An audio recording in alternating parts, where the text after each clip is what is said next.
career as a rapist. What? 74, 65, 61, 6D. That's number one.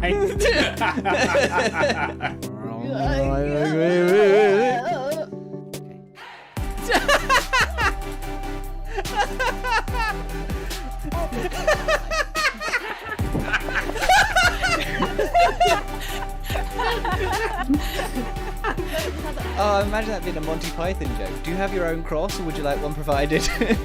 We've been privatised. Well, I don't know. Like, Jamie could be a fetishist for all I know. And, like, I'm not going to judge him for it much, but at the same time... Well, yeah, but yeah, I guess, yeah. Me be you heathen bollocks. I feel like I always end up being the villain in my own streams. Hello, Because everybody. if he doesn't, I'm going to put something very rude up my butt.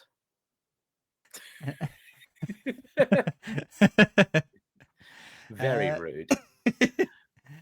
What would you put up there?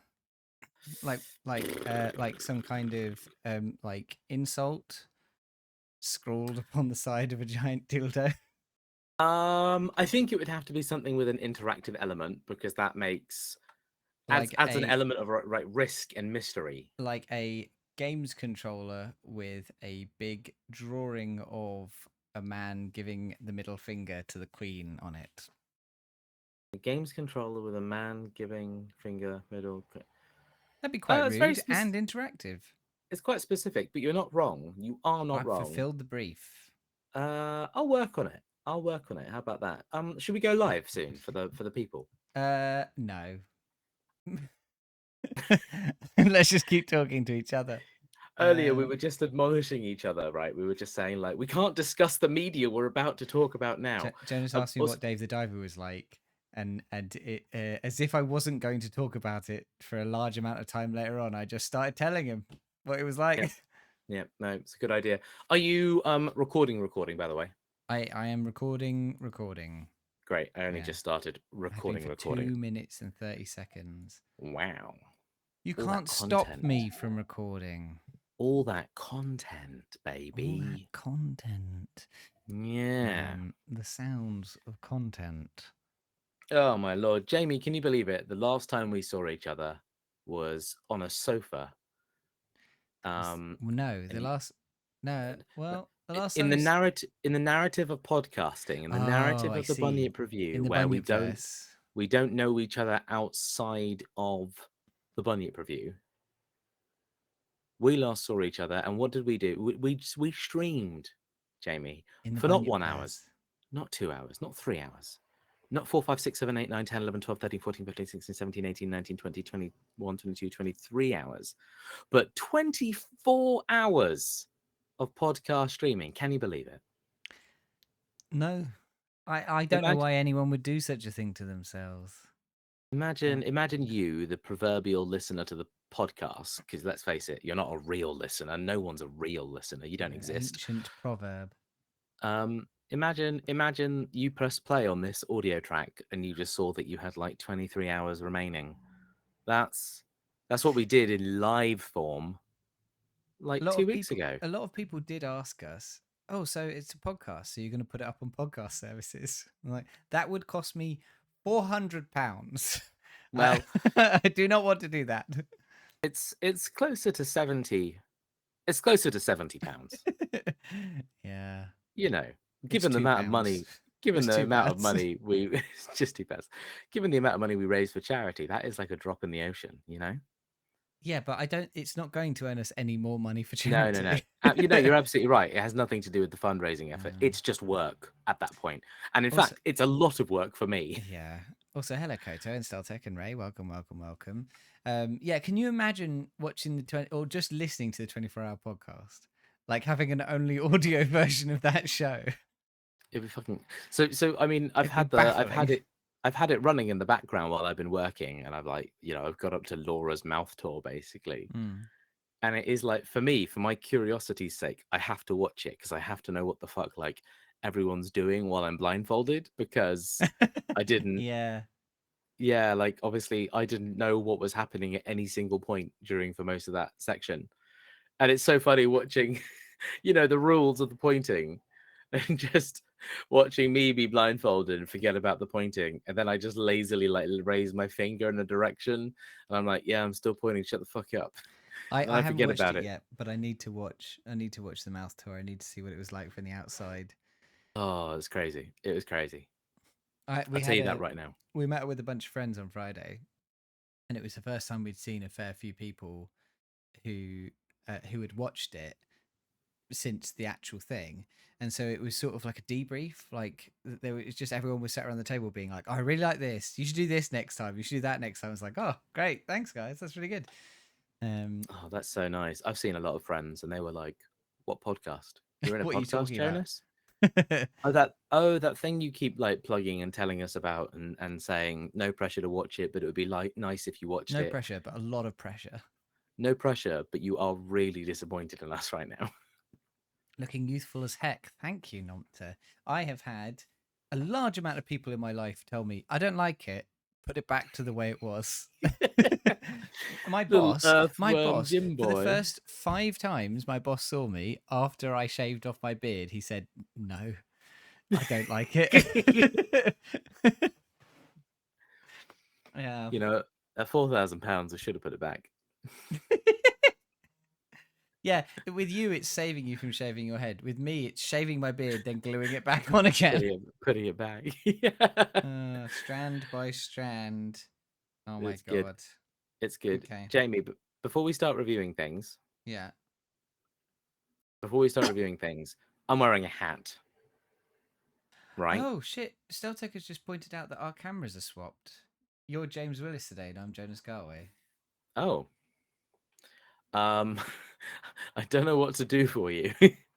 Can I solve this? You're going to see some live tech here. I am James. Let me raise my hands above where the. Oh, what have you done? You've put. Oh, you're dragging me. No. So no, when I booted no. this up, when I booted the Bunyip review stuff up at the beginning of this session, it was all fucked, and I have no idea why. Like all of the cameras were all over the place. Does that stay right? Yeah, okay. That's all right. Fixed it. Yeah, we're all back to normal. Have we gone and bloody done it? I've only gone and bloody done it. You've only bloody gone. I've only gone and bloody done it. All right. We floated magically across to the other side, and it was like nothing ever happened. No one at home even noticed. It was so smooth. It was just done. If you saw live Twitch admin, no, you didn't. No, you fucking didn't. Koto says, it's unusual to see you barefaced after getting used to the beard, but I think you can pull it off in a way that I can't. I either look 10 years younger or I look like I'm made of dough. I feel like I look like a worm boy. I feel like there's just not enough definition between my neck and my head, so I just sort of like extend up. When you self like proclaimed earthworm Jim status, I think that locked it in. Like that was it. Earthworm Jim boy. Koto to Jonas, the hat is a good look, but it does make you look like a podcaster. Derogatory. Derogatory podcaster. Joke's on you. I've assumed I'm a derogatory podcaster the whole time, baby. Jamie, I'm wearing this hat. Let me get this out of the way. I'm wearing this hat. Do you know why I'm wearing this hat? Because you shaved the middle of your head. No. Do you know what these are? Do you know what this is? No. Explain to me what that is. James, you claim to be a Hitman fan, and yet you I've don't never seen recognize the logo to IOI Interactive. IOI? What does IOI stand for?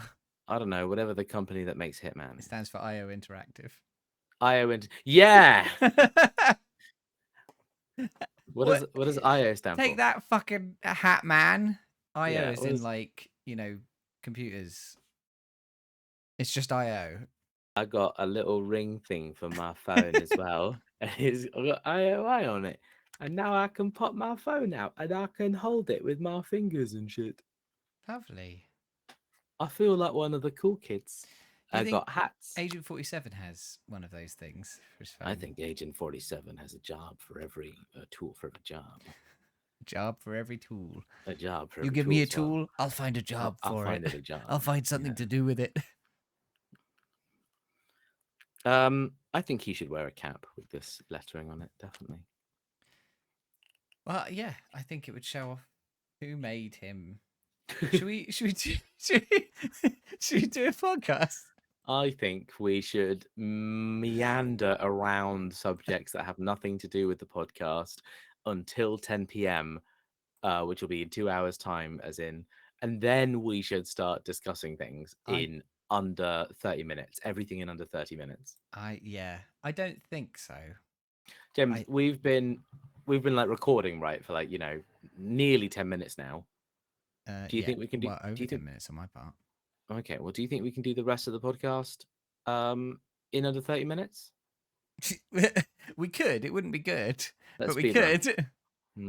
Okay. Well, let's see what we can manage. Let's go at our pace. But if we hit under 30 minutes, I'll be very proud of us. Yeah. All right. That'll be our aim.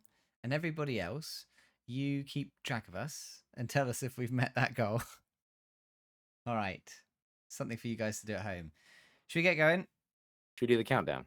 Oh, fuck. Yeah, sure. It's easy. It's easy. It's 3, only 2, been 1. 6 weeks, and it's know. all gone. I don't know how to do any of this. All right. Okay. It's 3, 2, 1, and 1, 2, 3, 4, 5. Okay. Yeah. Yep. 3, 2, 1, and 1, 1, 2, 3, 4, 5. Thank you. Hooray! Hello, everybody, and welcome to this month's episode of the Bunyip Review. I am your co-host, James the Bunnyman Willis, and I'm here with my co-host, Jonas Tons of Tools Garway. How you doing, Jonas?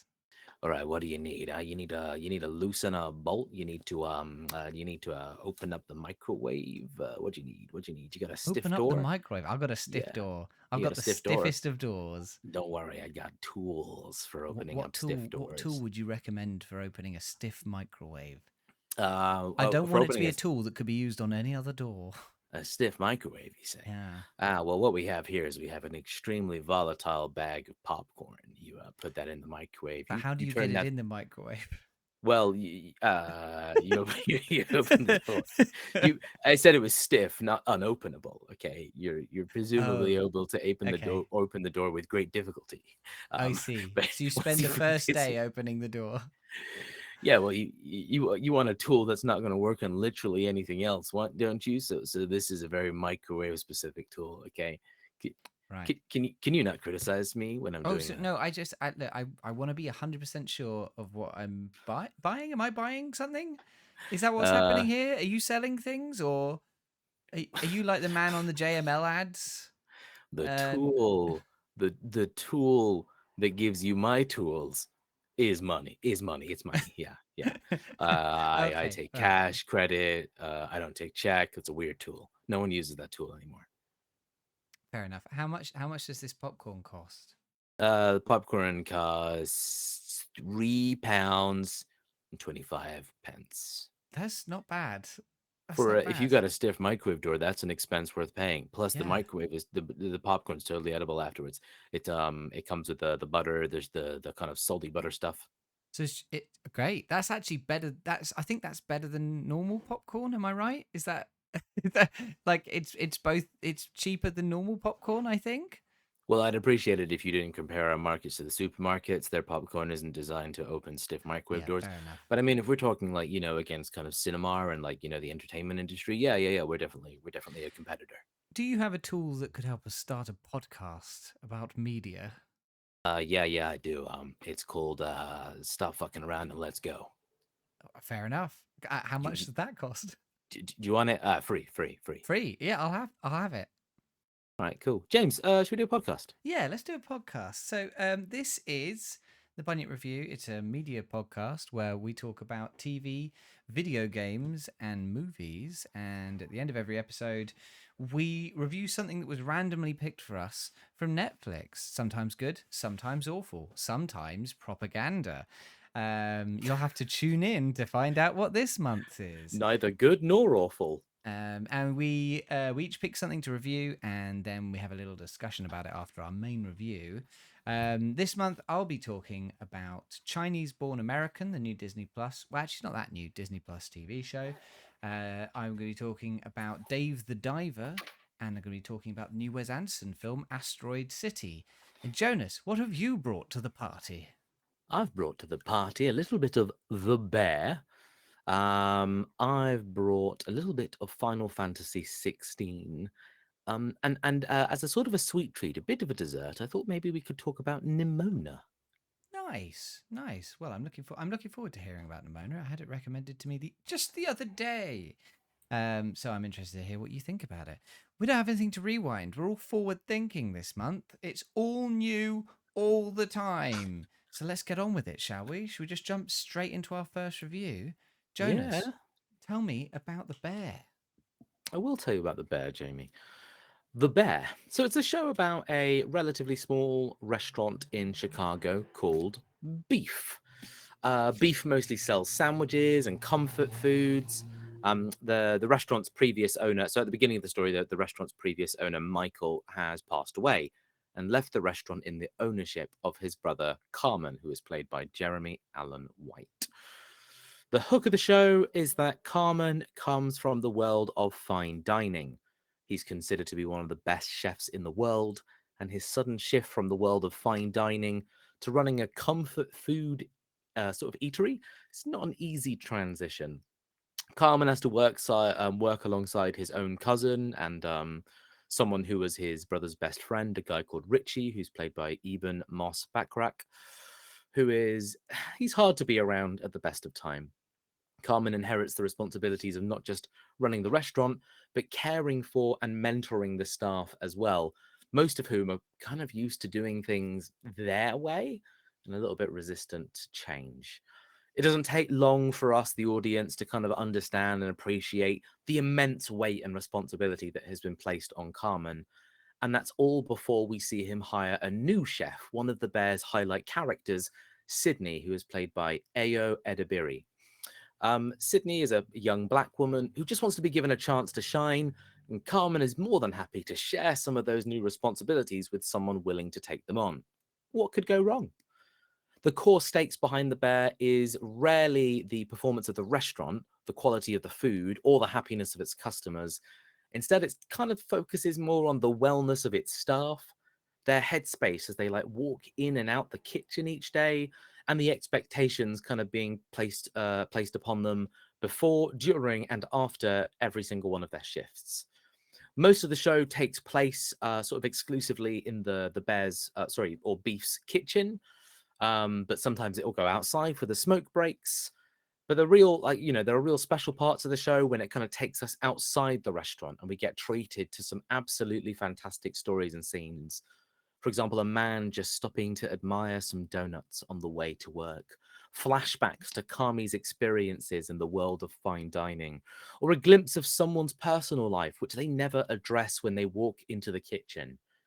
Everything we see outside the restaurant gives us more and more context into the kind of silent and invisible weights everyone is carrying on their shoulders when they are in that kitchen.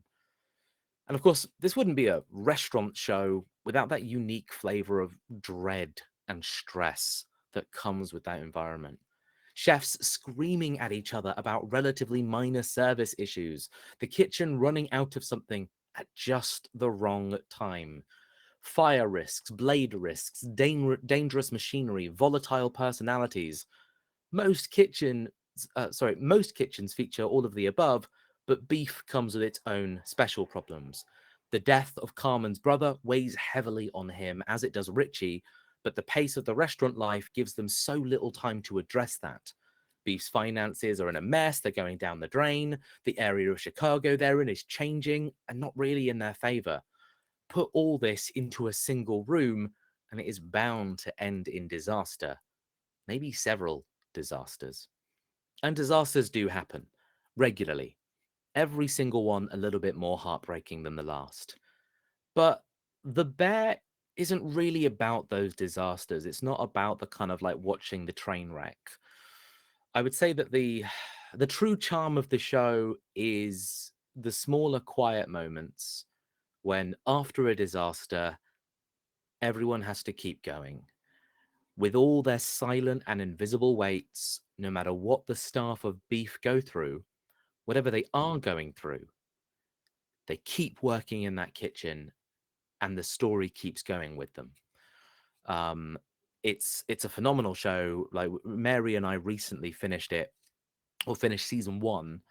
Actually, just yesterday. I understand there is a season 2 that I haven't got round to watching yet. I am immensely excited to watch season 2 of this show. It's just phenomenal. It's just good fun. It's good entertainment. And yeah, every episode kind of ends with that real sense of, oh my god, oh, what next? That's incredibly entertaining. Jamie, have you seen any of The Bear? Do you know much about this show? No, I've not watched any of it. It's been like I keep seeing people raving about it and talking about it, and I'm excited to start it even more so after your review here. Um, I so I- is it a particularly heavy show? I imagine it's not a straight comedy, but is it a particularly heavy drama, or is it more of a like lighter watching? Because just sort of for context, most of the things I've ever seen that are set in a kitchen usually tend to be quite heavy, with the exception of something like Bob's Burgers. Like usually it's about the intensity, the heat as a metaphor for like, drama and angst and things like that. But this sounds like it has that sort of like humanity heart part of it. I think it absolutely has that heaviness. But I think this is a show that tries to use that heaviness to tell slightly more touching stories. Like the heavy happens, right? Like there are absolutely themes of like grief and depression and drug abuse and suicide. All of that is in there, and all the characters in that world are absolutely dealing with those things on a very real level. But it's something about how you see their relationship with those themes, and then you see them just get on with the work, right? And I think that's what the show's like trying to bring to the screen. It's trying to bring forth that slight vibe of like shit happens, but we carry on anyway, And it's like it has that slightly more humanist tone despite their heaviness. And I think that's quite a nice. It's a hard watch, I would say. Like, absolutely, it is quite a hard watch. But at the end of it, it tries to give you this real sense of like, but these people are still here and they're still alive and they're still trying, And I think that's kind of the message it wants you to take away at the end of all that. It sounds interesting. Is it? You haven't seen the second season. Does it feel like it's it's going to be a contained story, or does it feel like it's an ongoing serial kind of thing? Season 1 was like, I don't know how to put it. It feels like it's the differences between season 1 season 2 are going to be huge. Like there is a major development. And now season 2 is going to take place in this new culture, this new environment, this new situation. There are I don't know how far you can take a show like this, right? Because characters are still dealing with traumas, characters are still wrestling like kind of inner demon sort of stuff. And I think it would be unsatisfying to watch those characters keep being or keep struggling with the worst part of themselves forever. Like if the characters don't grow meaningfully in the short amount of time that the show kind of gives us, then I think it will start to sort of lose that humanity in it. Yeah. I think the characters need to kind of reach conclusions with all of their stories in a reasonable amount of time. What will they do after season 2? I genuinely don't know. I don't know if there's a plan for it. I don't know if it finishes. I think that sort of the modern way of doing it, or at least like the past couple of years, definitely feels like limiting it to a set of series that like has a definitive ending rather than going on and on and on and on and on. There's very few shows I think I watch these days that are like prestige dramas that end well after 6 or 7 seasons kind of thing. So it sounds like it would be, hopefully it knows when to end. Like how's the food in it? Does the food make you hungry? Does it look good? I mean, it's the kind of thing where you actually spend a lot less time with the food and you spend a lot more time with the people cooking it, right? But this show is about a world's best chef running a sloppy sandwich shop, basically, right? He goes from fine dining, he goes from Michelin, he goes from all of that to like, you know, like pulled pork in a bun, sort of Italian, like, yeah, sloppy Joe's kind of eatery. Mm. But he goes back there. I mean, mainly because it was brothers, but because, you know, it's got that kind of like, it's got that homely feel, right? It is comfort food. Mm. So when you see these like lovely big roasts of beef kind of taken out of an oven, and then you just watch someone like grab it and you just watch that like meat fall apart, you're like, ooh, that's good cooked food. And you Yeah. watch some chefs coming in and they're trying their own ideas, they're like adding things to the menu. Sometimes you are getting flashbacks to when Carmen worked at the fine dining industry. And yeah, you're seeing good food on the plate. Mm. But there's two quite big things you can compare this show to, right? You can compare it to like the menu. The menu makes comedy of well presented food. Like it absolutely Yeah. knows what industry it's like highlighting. And it's a metaphor more so that this sounds like a grounded story. Mm. That's more of a horror movie metaphor. It is, but it shows you that good looking food, and that Mm. good looking food does look good. And it takes the time to give you a title card with each one of those meals. You know, it actually breaks the fourth wall to tell you how good the food is. The Bear does less of that, but then there's also I was going to compare it to Boiling Point.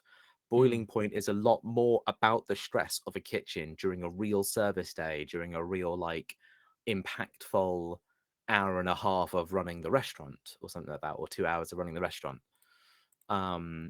But that shows you a lot less of the food. That is absolutely just about the bad, about the stress, about the all the things that go wrong, and how they all pile up and pile up and pile up and pile up. And this definitely meets somewhere in the middle. They're making good comfort food. You're seeing some of that food. You know it's okay because the restaurant seems to be open the next day and the next day and the next day and the next day. But yeah, it's a show that it's less trying to make you hungry and more trying to make you empathize with someone in that kitchen making that food. Yeah, it's telling a story through it. Yeah, but it's always nice to watch a show about food and be like, oh yeah, I'd love a bit of that. We've lost No. every listener to the audio podcast. I don't know. Audio listeners, if you don't like, then I don't know what to do for you. Should we do an alternate ASMR podcast? Should we do 24 hours of mouth 24 noises? hours of ASMR. That's our next 24 big hours thing. of mouth noises is what I'm into. Yeah. Oh my god. We'd be so dry by the end of it. So your brother, you work in the fine review making industry. Sure. You make the finest reviews at the finest, fanciest hotels. And your brother ran like a comfort review like shop, mom, pa, kind of like, in the cheaper part of town kind of restaurant.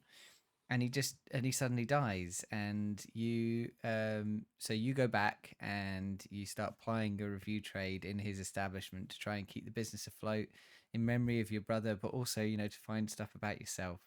And one day someone comes in and they order a review of The Bear, and you're slaving away hard in the review kitchen, and you fry up just the perfect one sentence review to bring comfort to this person.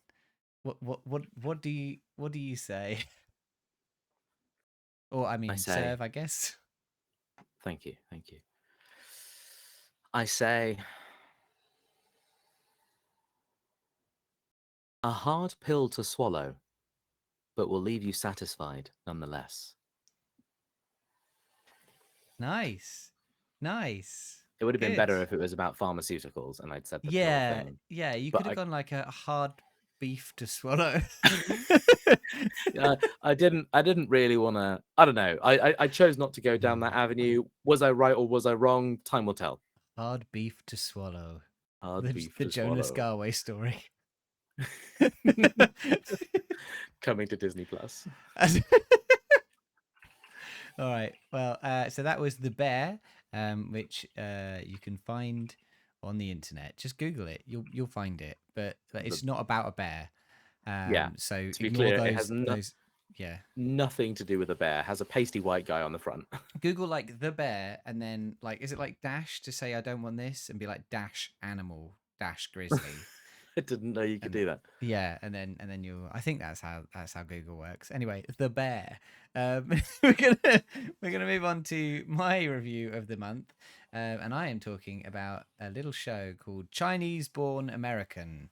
So this is a Disney Plus show starring Michelle Yeoh and Ki Hui Kwan. I think I pronounced that right. Of Everything Everywhere All at Once fame, as well as an excellent cast of relative newcomers and Chinese actors. The show follows Jin Wang, the son of Chinese immigrants who's lived his whole life in America, as he starts a new year of high school trying to navigate the difficulties of being a teen and fitting in. At the same time, Wei Chen, the son of Sun Wukong, the Monkey King, leaves heaven against his father's wishes in search of the fabled fourth scroll and steals his magical staff. Wei Chen lands on Earth, led by a prophetic dream of a guide that can lead him to the fourth scroll, and believes it to be Jin, our teenager, who finds himself caught in the middle of a heavenly rebellion. Chinese Born American does many different things very well. The plot lines about the heavenly characters deal deeply in Chinese media nostalgia. Not only the stories adapted from great Chinese works of literature, The Monkey King's Tale being from Journey to the West in particular, but they are also visually and thematically Chinese too. Fight scenes use Crouching Tiger, Hidden Dragon style wire fighting. The art design of the heavenly characters feels fully inspired by Chinese paintings and film, and large parts of the show are spoken entirely in Chinese language. These sections, I feel, would be very heavily nostalgic for Chinese viewers, especially the first generation immigrants, of which the large part of the Earthbound story is about. And the bombastic energy and large-scale drama of the Heavenly Rebellion plays a nice counterpoint to the more subtle and human stories going on below. Jin and his family's stories are more focused on the difficulties and realities of living in a country that's not your home, or in fact is your home, but not the home of your parents.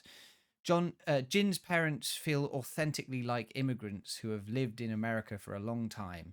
They know their way around, they've integrated, and yet they retain a lot of their own culture.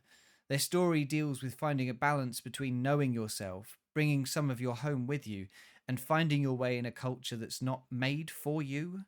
It handles this deftly.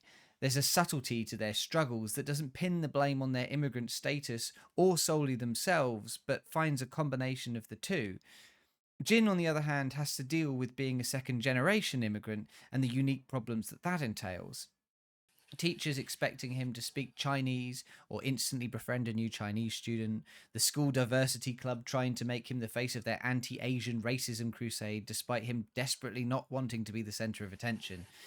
The setting of a high school helps to expose the myriad of competing opinions and interests in Jin's Chineseness, despite him clearly feeling quite American, and nicely explores how that can affect every part of growing up. There's a lot to like in this show, and a lot of it is executed very well. Ki Hui Kwan's side plot of a Chinese actor deftly explaining why he took on a demeaning role as a comedy Asian man, and his complex relationship with the role that made him famous. Michelle Yeoh's delightful turn as the goddess of compassion, marveling at the small delights in the mixture of Earth cultures she engages with. Its major fault, however, is pacing issues. Scenes often feel baggy and disconnected. Cuts run long, subtle moments are surrounded by large, slow exposition segments, and the flipping between high drama combat and grounded nuance can feel jarring and arbitrary. At its heart, this show feels personal, with all the benefits and drawbacks that entails. It's not massively polished or tight, and sometimes feels like they're not getting the best out of their actors, but when it's good, it's very good. I think this is a sweet and nuanced exploration of the immigrant family experience and an enjoyable action-adventure romp bound up into one package. Jonas, have you seen this show or heard anything about it? Yeah, I've seen like the title card appear on Disney Plus, but I haven't like actually taken the time to look into it. I maybe I was aware of the actors involved, but I didn't realize it was Michelle Yeoh and Kihui Kwan. So it's quite exciting that they get to like work opposite each other again for a Yes, slightly although longer. they never interact in the whole show. Are they mother and father of the same child? No. Okay. No, Okay. so Michelle Yeoh plays the goddess of compassion, Right. and Ki Hui Kwan plays a quite interesting character, which is early on in the show they introduced that there is an old sitcom which has gained new relevance because it was put on a streaming service, and there's a character in it who's like a comedy Asian man who's like bumbling and constantly gets sort of like things fall on his head and stuff, and it was sort of its time, but has been brought into modern day, and now there's questions of like how appropriate it is. And his plot line is kind of like tangential to the rest of the show, in that it's people sort of trying to work out how they engage with something like that from the point of view of being Americans in the modern day, and sort of being like, oh, I just like it because it's funny, or oh, is this okay? Is this okay for me to like? And then towards the end of the show, you get to see his perspective on it, and like there's a scene where he's interviewed about why he was on the show, and it's a really, really great speech, and it directly mirrors things that Ki Hui Kwan has said about his own experience in acting, from starting out as the kid in Indiana Jones and then getting like just background Chinese work, and then suddenly making it in Everything Everywhere All at Once, and being able to actually talk about these things. That's what his plot is. It's very interesting, but it's almost entirely divorced from the main plot.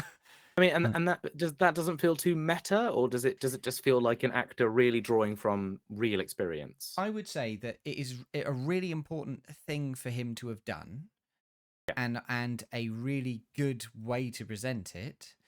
But it is one of the major problems in the show, is it struggles to knit certain ideas together.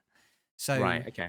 I think that plotline is really good, and I think a lot of the stuff about Jin's parents is really good, like how their experience of being in America is, because they don't hate being in America. They really like being in America, and they don't not feel Chinese. They brought a lot of their Chineseness with them. They're struggling with normal things, but sometimes encounter things that being Chinese sort of makes more difficult and stuff. A lot of these stories are really good and really subtle, but they don't weave together great. They sort of bounce off each other occasionally. Do you think it's the kind of thing where so you've got a team of people who want to tell stories relevant to Chinese immigrants, or stories relevant to Chinese people to a slightly like kind of Western or more American audience? And do you think it was a matter of, fuck, we've got one show and we've got a lot of different things that we genuinely think we can talk about and actually bring to the screen, and we can highlight them, and we can say really good things about these topics, but it would be a shame to just pick one? Yeah, I think really what I would say it feels like is that the Monkey King stuff and the Earth stuff, like Jin and his parents' stuff, feel like like it should be one interwoven story, and it almost is, right? It some things are a little too divorced, that sometimes you come away going, I don't get why we're seeing these two stories anymore, kind of thing. The Chinese actor story feels like a too short story to make a TV show from, which has been slid into this show, and is a good idea and deserves to have its time, but I don't think could exist on its own. Right? It almost feels like that when this show was being made, this show was probably being concepted when Everything Everywhere All at Once was riding its high, and Ki Hui Kwan gave his speech at the Oscars and all this kind of stuff, and they were like, we need some of that, because I would say that really this show, I think, appeals to everyone who wants an interest in, because it's an interesting story, but really I think it's going to appeal mostly to Chinese immigrants. Like it's talking to them, I think, in a really heavy way, and I think that the bit with this actor storyline feels like it's suddenly not like it's suddenly being like, people at home, diversity in TV is way more complicated than you think. Like, yeah. Okay. And what was your draw to it? Why did you click on that show?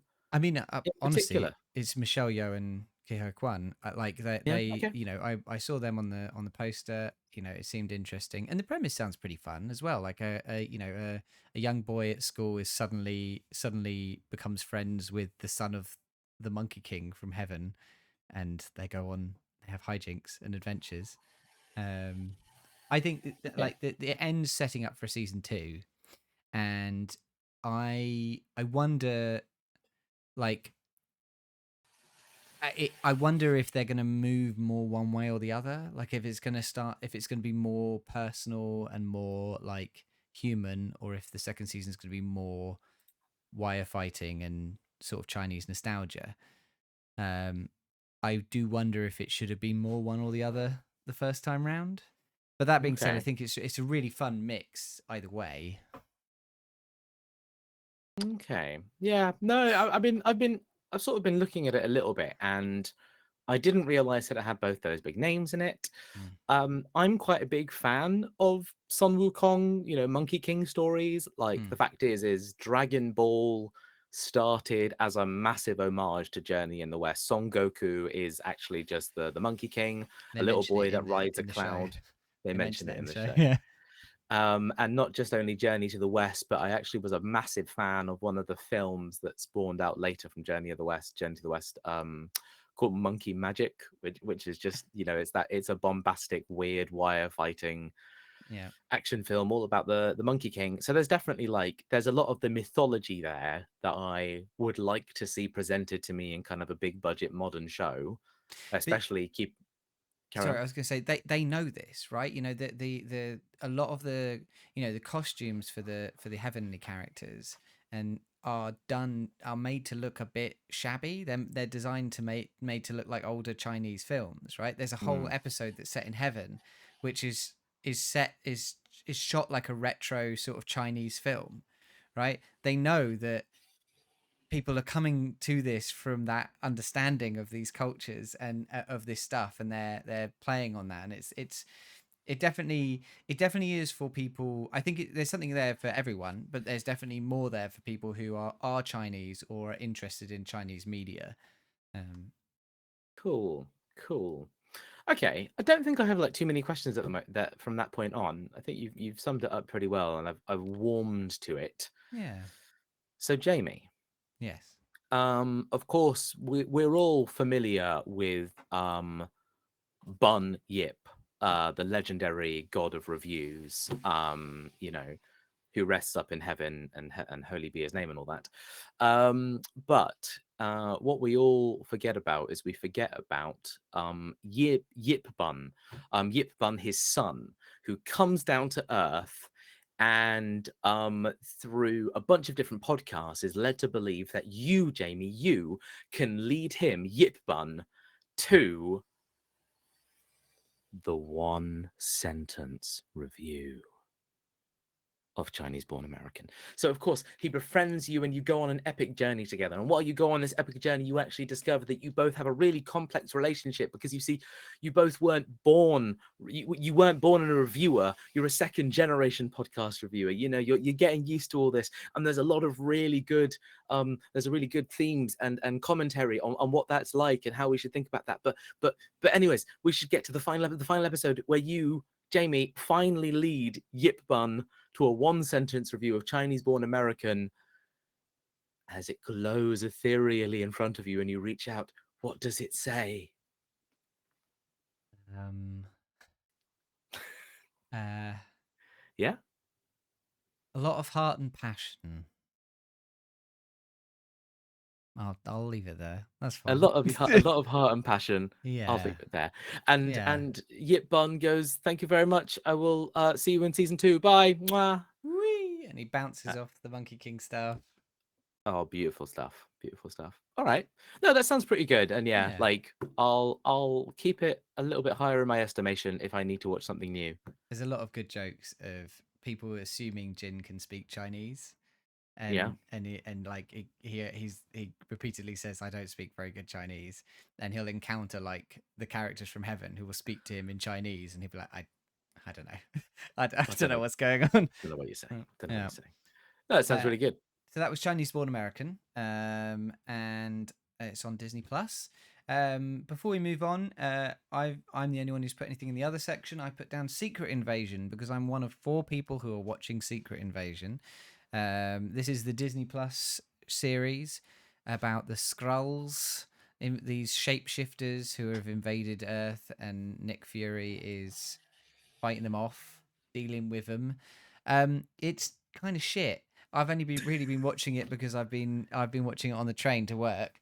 But like no one has any passion at all in it. No one has it. Like no one seems to really care about it. Like every performance in it is like the flattest performance you've ever seen in a Marvel show, and it's just dull. Like nothing. Like you don't care about anything. The threat is that all of human life is about to be wiped out, and you don't care. Like there's a scene in it. There's a scene in the first episode where someone says to Nick Fury, "If we don't do this, all of human life will be wiped out," and he goes, "Shit." And you're like, you don't care. You don't even care. Yeah. James, if we don't do this podcast, all movies and reviews will be fucking destroyed off the face of the earth. Shit. Yeah. Yeah. Shit. Oh shit. Shit. That's not good. Have you is watched it? any of it? No. The reason I started watching She-Hulk, but I've only watched 1 episode, so I didn't Right. think it was worth putting in Rewind or in other, because Yeah. 1 episode isn't enough, right? Yeah, fair enough. But the reason I started watching it was like, I should catch up with all this Marvel shit so I can watch Secret Invasion. So I watched Moon Knight and Falcon and the Winter Soldier for exactly the same reason, right? I had a long train journey, so I powered through Falcon, I powered through Moon Knight.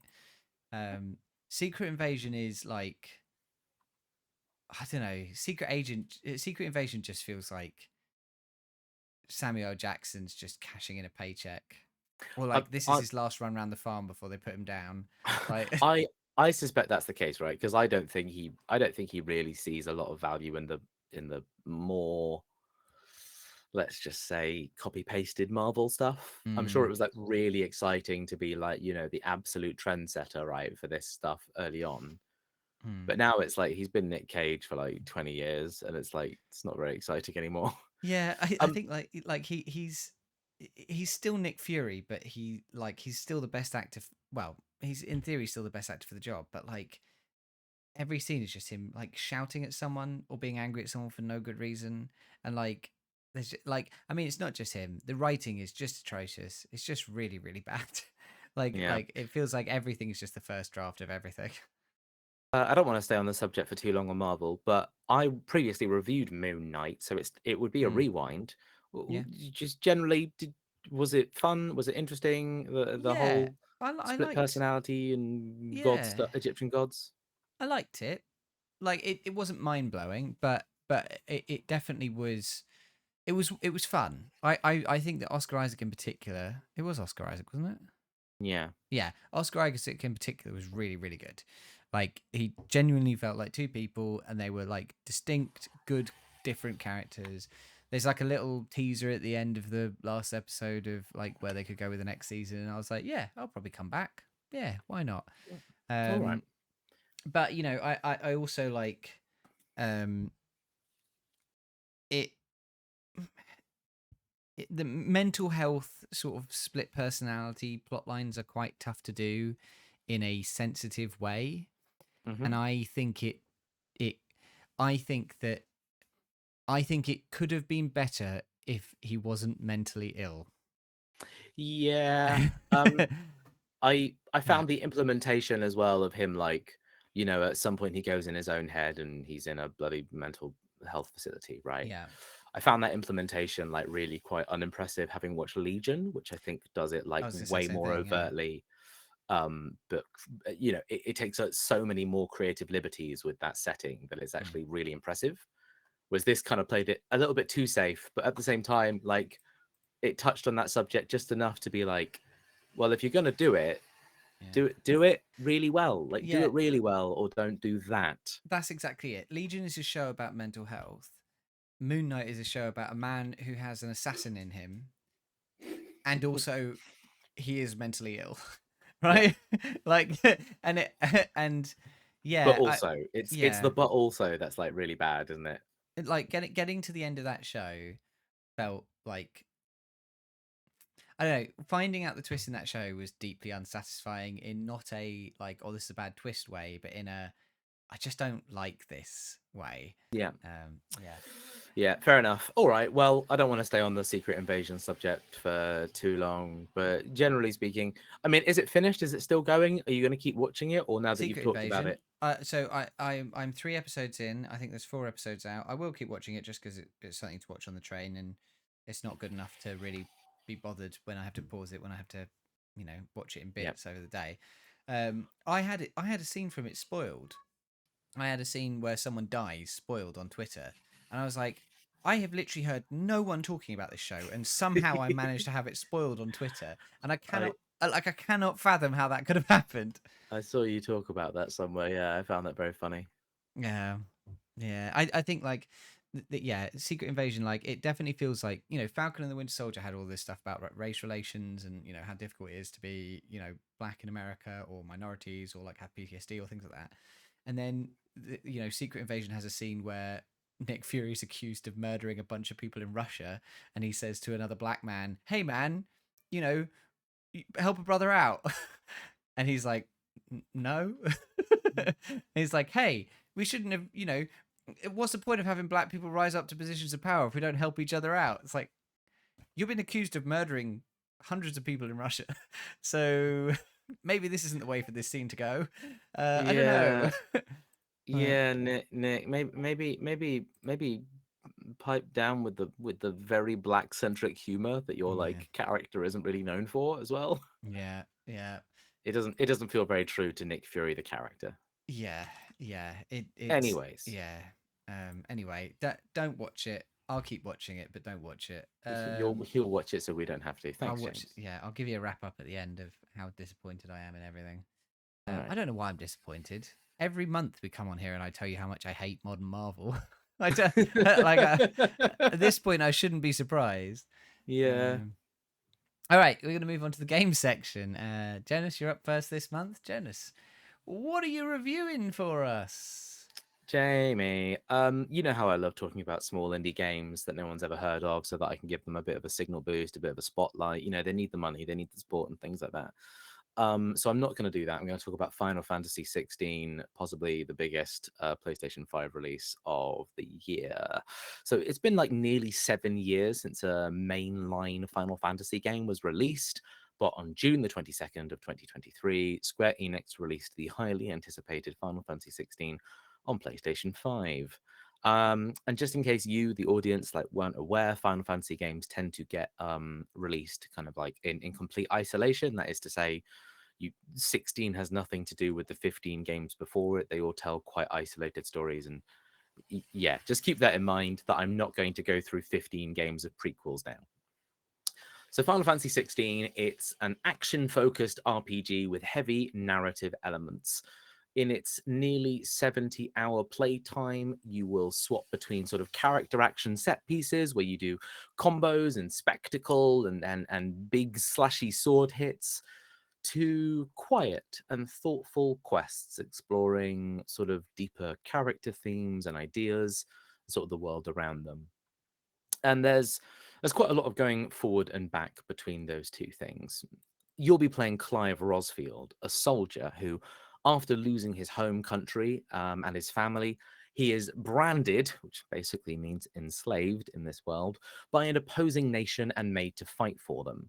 Over the course of the game, you fight back against the world, its treatment of other branded people, and of course, it wouldn't really be a Japanese video game if you didn't fight its gods. Now, the standout successes of this game are in its visuals and spectacular set pieces. Final Fantasy XVI is at its best when you are deep in the story, you're concluding like this major story arc with a boss battle, or you're being treated to some like exceptionally well done cinematics. You'll enter a new location for the first time, when entering a new location for the first time, or you're sort of progressing the story in general, you'll be rewarded with a real sense of awe as you discover these new locations, as you're introduced with these new characters who are both motion and voice acted with like a real sense of humanity and gravitas. All of that is immensely rewarding to kind of play through, and it feels incredibly cinematic in its nature. I think one of the joys of playing any new Final Fantasy game is learning about its world. Final Fantasy XVI really wants to kind of capture that well-known strength as best as it can. So its world is heavily influenced by, weirdly, Game of Thrones. There are these medieval kingdoms scattered across 2 large land masses. Each kingdom has its own like, ideology and rules. Everyone speaks in a regional British accent rather than the kind of heavily emphasized American voice acting that most Japanese games are sort of, known to be dubbed with. Hours and hours in this world are spent learning about the factions, the people, its history, and its lore. It's a new tone for a AAA Japanese video game to take. Heck, I don't think even most English-speaking Western developers have developed a game that draws on Game of Thrones quite so heavily and at quite so high a budget. And yes, I played the Game of Thrones Telltale game. I think this is a better Game of Thrones video game than the Game of Thrones video game. But does it all work? Does it land with the audience? It's hard to say. The mature tone, it helps differentiate this game from everything that's come before it. There's more swearing, there's more nudity, there's more visceral beheadings. Yay, this isn't your dad's Final Fantasy. But what Final Fantasy XVI gains in maturity, sort of grittiness and realism, it loses in color and whimsy and quirkiness and that weird sense of like balls to the wall fun that some previous Final Fantasy games are like really well known for. The trade-off isn't bad, but it is felt. There are a few things that I think Final Fantasy XVI well, it doesn't do them badly, but I would say that it does them to like not great effect. It's an RPG, but the gear system doesn't have much customization to it. Often you'll just find yourself equipping the thing with the big number and moving on. Some of these things having your sword, when you swap your sword out, the sword always has a visual element, but there's no way to make yourself wear the sword that looks coolest while still having the big number of your coolest sword. So you should always just equip the sword with the big number, otherwise you're just hindering yourself. Side quests, well, they start off small and manageable. You'll sort of get trickled with a nice 20-minute break from the main story to do some world building. But where I am in the game, which is just prior to the final chapter, I've just been hurled a snowball of side quest icons on my map, leading to hours and hours of side content. And it's all narratively important. It's all incredibly fulfilling for that world building, but also it's an incredible momentum breaker when I feel like I'm so close to actually putting this game down and hitting credits.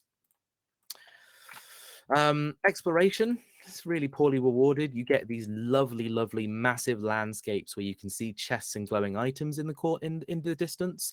You'll go through a few more battles just to get to that item, just to pick up like 2 coins or a crafting item that you already have 199 of in your inventory. And enemy variety really starts to thin when you're into the last kind of once you're past the first quarter of the game, actually. There are unique enemies, but they tend to get reserved for mini bosses and massive set pieces. So that said, that open world exploration element starts to get a bit repetitive as you get to those elements.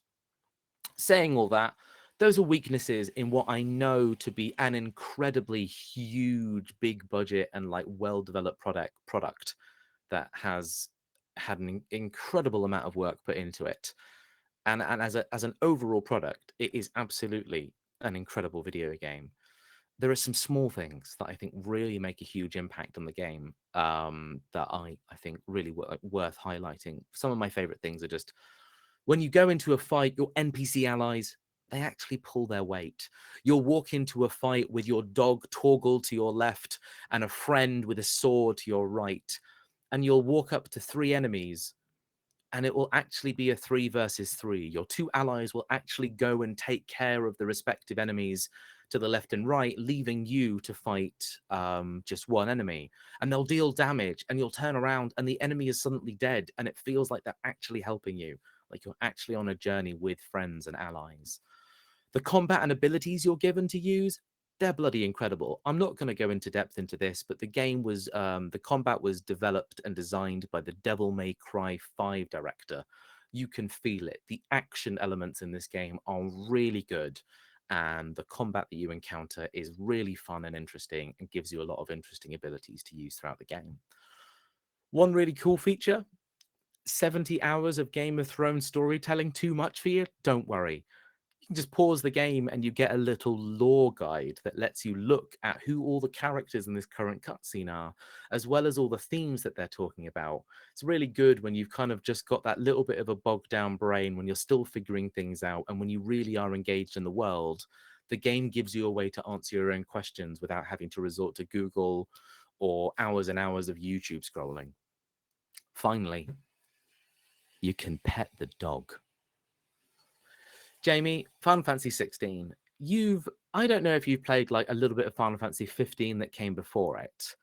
I don't know, like your mainline Final Fantasy familiarity. My main familiarity is I played through 10, and I played through 10-2, or at least half of 10-2, I think, and then 14. That's all I know of Final Fantasy. And my memory of 10 was that it was a turn-based strategy game. But I watched someone streaming this the other day, and it's not. So what actually is the combat like? So sorry, I touched on it there, where it's like Devil May Cry 5e.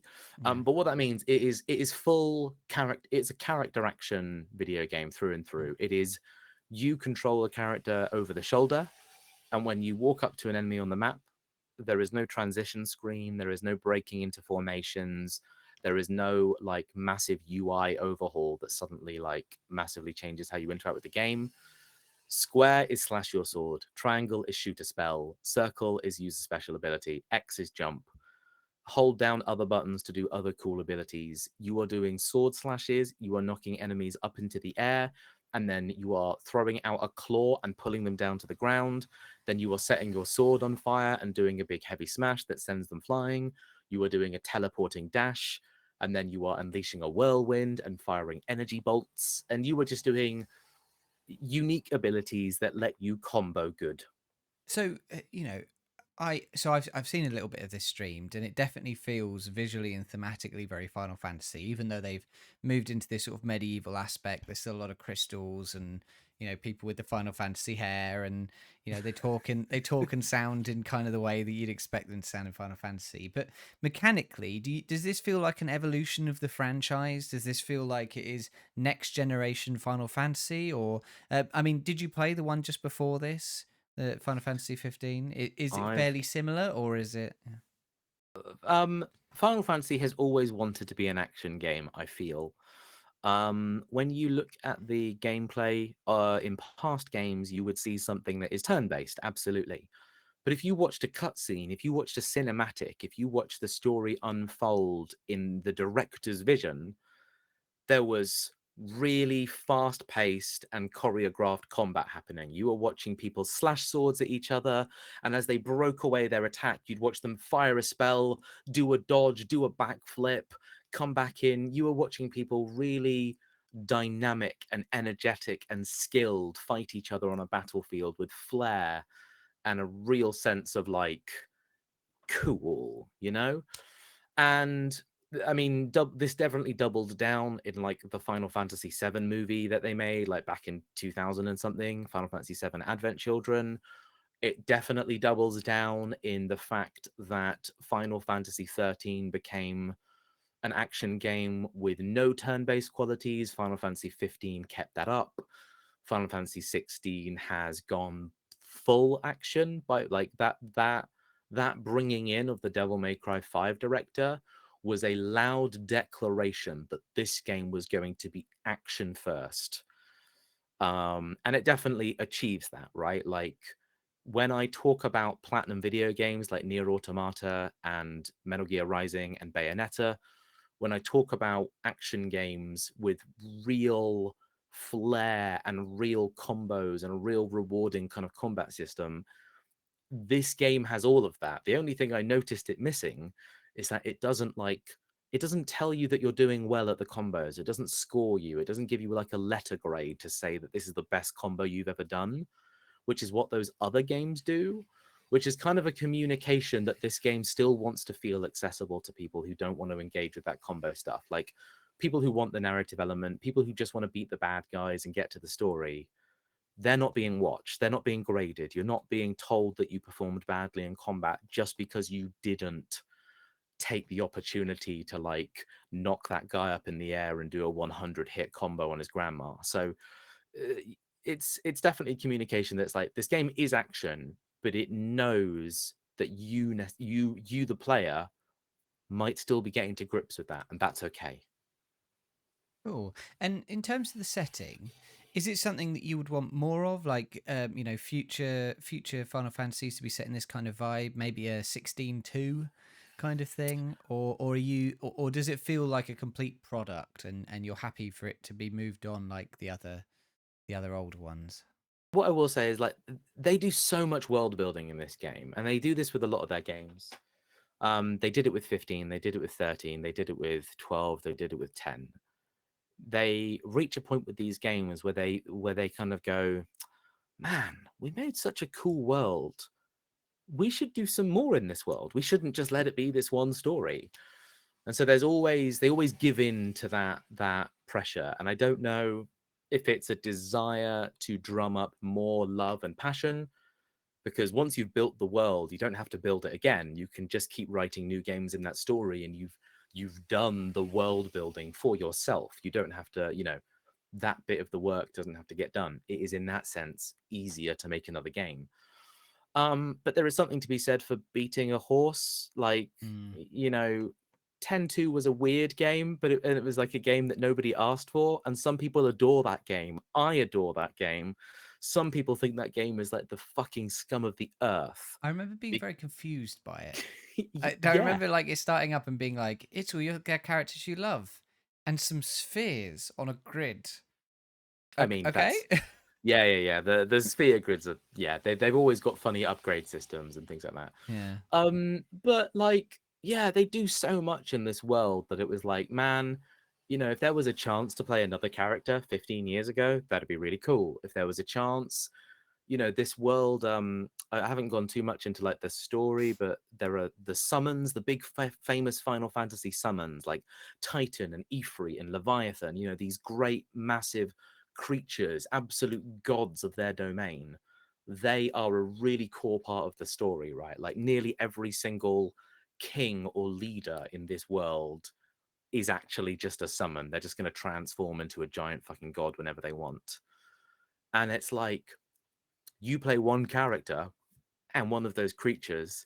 Imagine how heckin' fucking cool it would be if you were like actually playing some of those other characters at a different time of their lives, like, or who had Titan, who was the god Titan 100 years ago, and when they transformed into a mountain, who the fucking hell did they beat the shit out of? Because I play that game. Like, there's cool stuff there. But that said, this is a 70-hour, incredibly like cinematic narrative experience. You can't make another game like this. You would have to make a smaller game. It would have to be a mini game, or it would have to be something that comes out with a very different genre, just like a little side scroller or a little platformer, or a little tactics game. And I would be excited if they did that, but I would also not ask them to. I would ask them to kind of follow like whatever makes sense for them. Yeah, that sounds good. All right, I have one last question. Which Final Fantasy is my dad's Final Fantasy? Your dad's Final Fantasy is probably Final Fantasy VII. Okay, fair enough. Cool. Yeah. All right. You are in a medieval world. Kind of like Game of Thrones esque. And you have been branded and forced to write reviews for an opposing nation. You one day, and you manage to free yourself and join a resistance, and I've you given write. you so little of the story to work with, but you're doing great. I'm also trying. I'm trying to draw on what I saw on Rooster's stream as well, and like little bits. You're like with the resistance. You're like writing reviews, and for good now, for the good of the people, and just in your own time, just alone in a room with no one around, you just have a cheeky review, right? There's nothing to do with the rest of the story, and you write a review of Final Fantasy 16. What is it? Final Fantasy 16. It's kind of hard because I had a huge amount of anticipation for this game, and I have like calmed down on it now.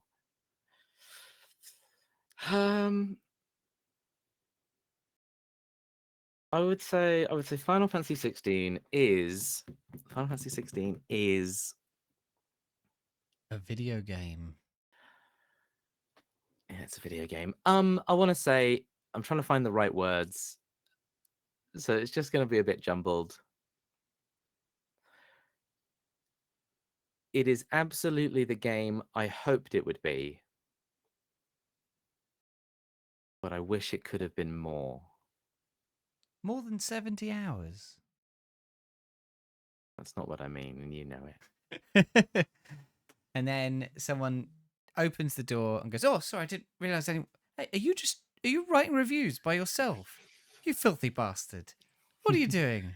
Well, no. So remember, everyone's got like a regional British accent. So be like, "Hey up, Clav, what you doing over Hey there? up, lad. Well, You're writing reviews. you're writing reviews on Final You Fantasy filthy 16, are you, bastards. Clive? All right, Go Clive, listen. on. Get out with you." All right, Clive, listen to me here, laddie, okay? Don't you go writing reviews without my say-so. And for the audio listeners at home, there was an accompanying face to that, which was peak cinema. Listen, everything I do on this live stream has I do it for accompanying you. face. And that's the reward you get for coming and watching. All right, that was Final Fantasy 16. And now we're on to my review of the month. And I'm talking about a little game that, for me at least, came out of fucking nowhere. And now it seems that everybody is talking about it. I'm talking about Dave the Diver. Dave the Diver is a pixel art diving game where you spend your days fishing and by night you run a sushi bar. The game begins with Dave on a beach, sunning himself and drinking beer when he gets a call from an old friend. "Come to the big blue hole and start fishing business with me," he says. Who could resist? In Dave the Diver, you play Dave, a deep sea diving harpoon fisherman. You're introduced to Bancho, the extremely dedicated sushi chef who wants you to help him run his restaurant by serving customers, pouring tea, and providing the fish for the meals. You'll do this by diving in the Great Blue Hole, a stretch of water where all the world's sea life can mysteriously be found. Dave the Diver is absolutely a labour of love. Every single element has love and care poured into it. I've played about 13 hours of it now at this point, and nearly every in-game day I'm given something new to do. You effectively get something new like every half an hour to an hour. The core loop of upgrading equipment to allow you access to deeper fish, bigger fish, and providing better meals at the restaurant is very satisfying in itself. But on top of that, there's farming, collection minigames, boss fights, mermaids, and that's just barely scratching the surface. It pulls an excellent magic trick of sliding in a brand new feature whenever your previous ones are nearly getting stale, but parceling it out in just the right bite-sized chunks that you never feel overwhelmed. Anytime you feel like you might be hitting the boundaries of the game, you're treated to a whole new section or a whole new experience, and yet nothing feels like a chore. You never feel like you're saddled with something new that isn't fun, and instead it feels like being offered a new toy that perfectly fits in with all the existing ones.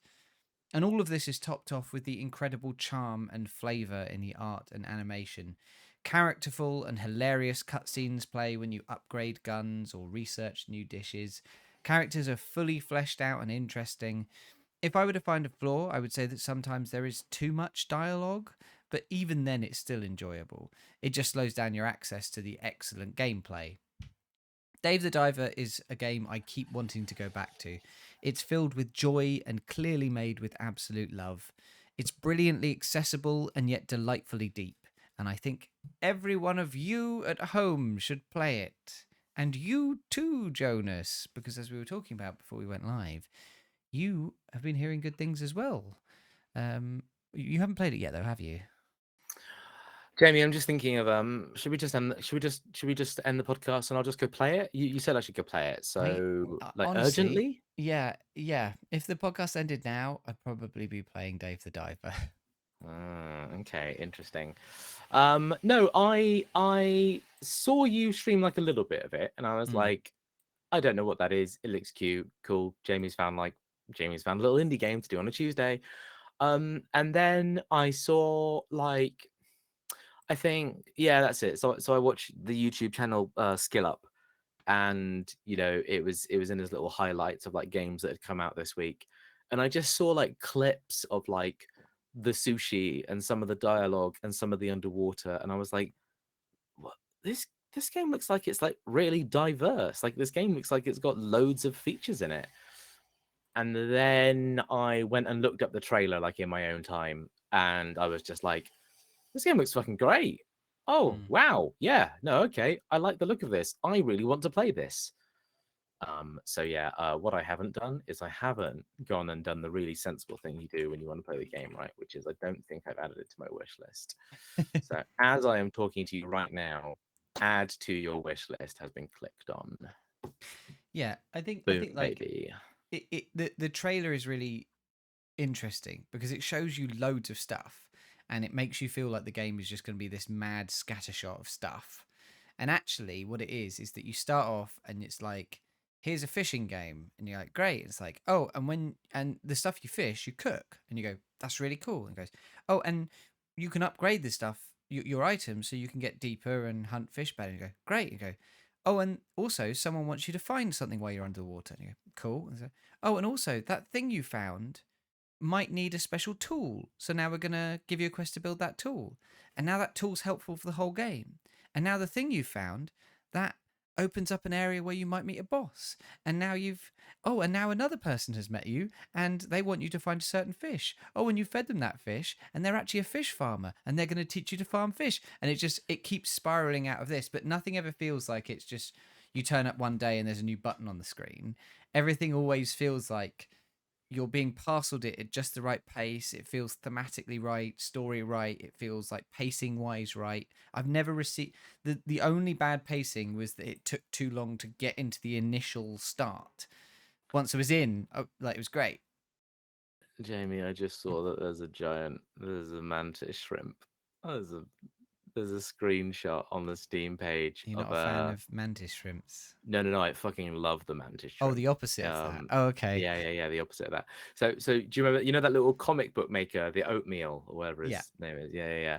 He did a comic about the mantis shrimp and why it's a really cool animal.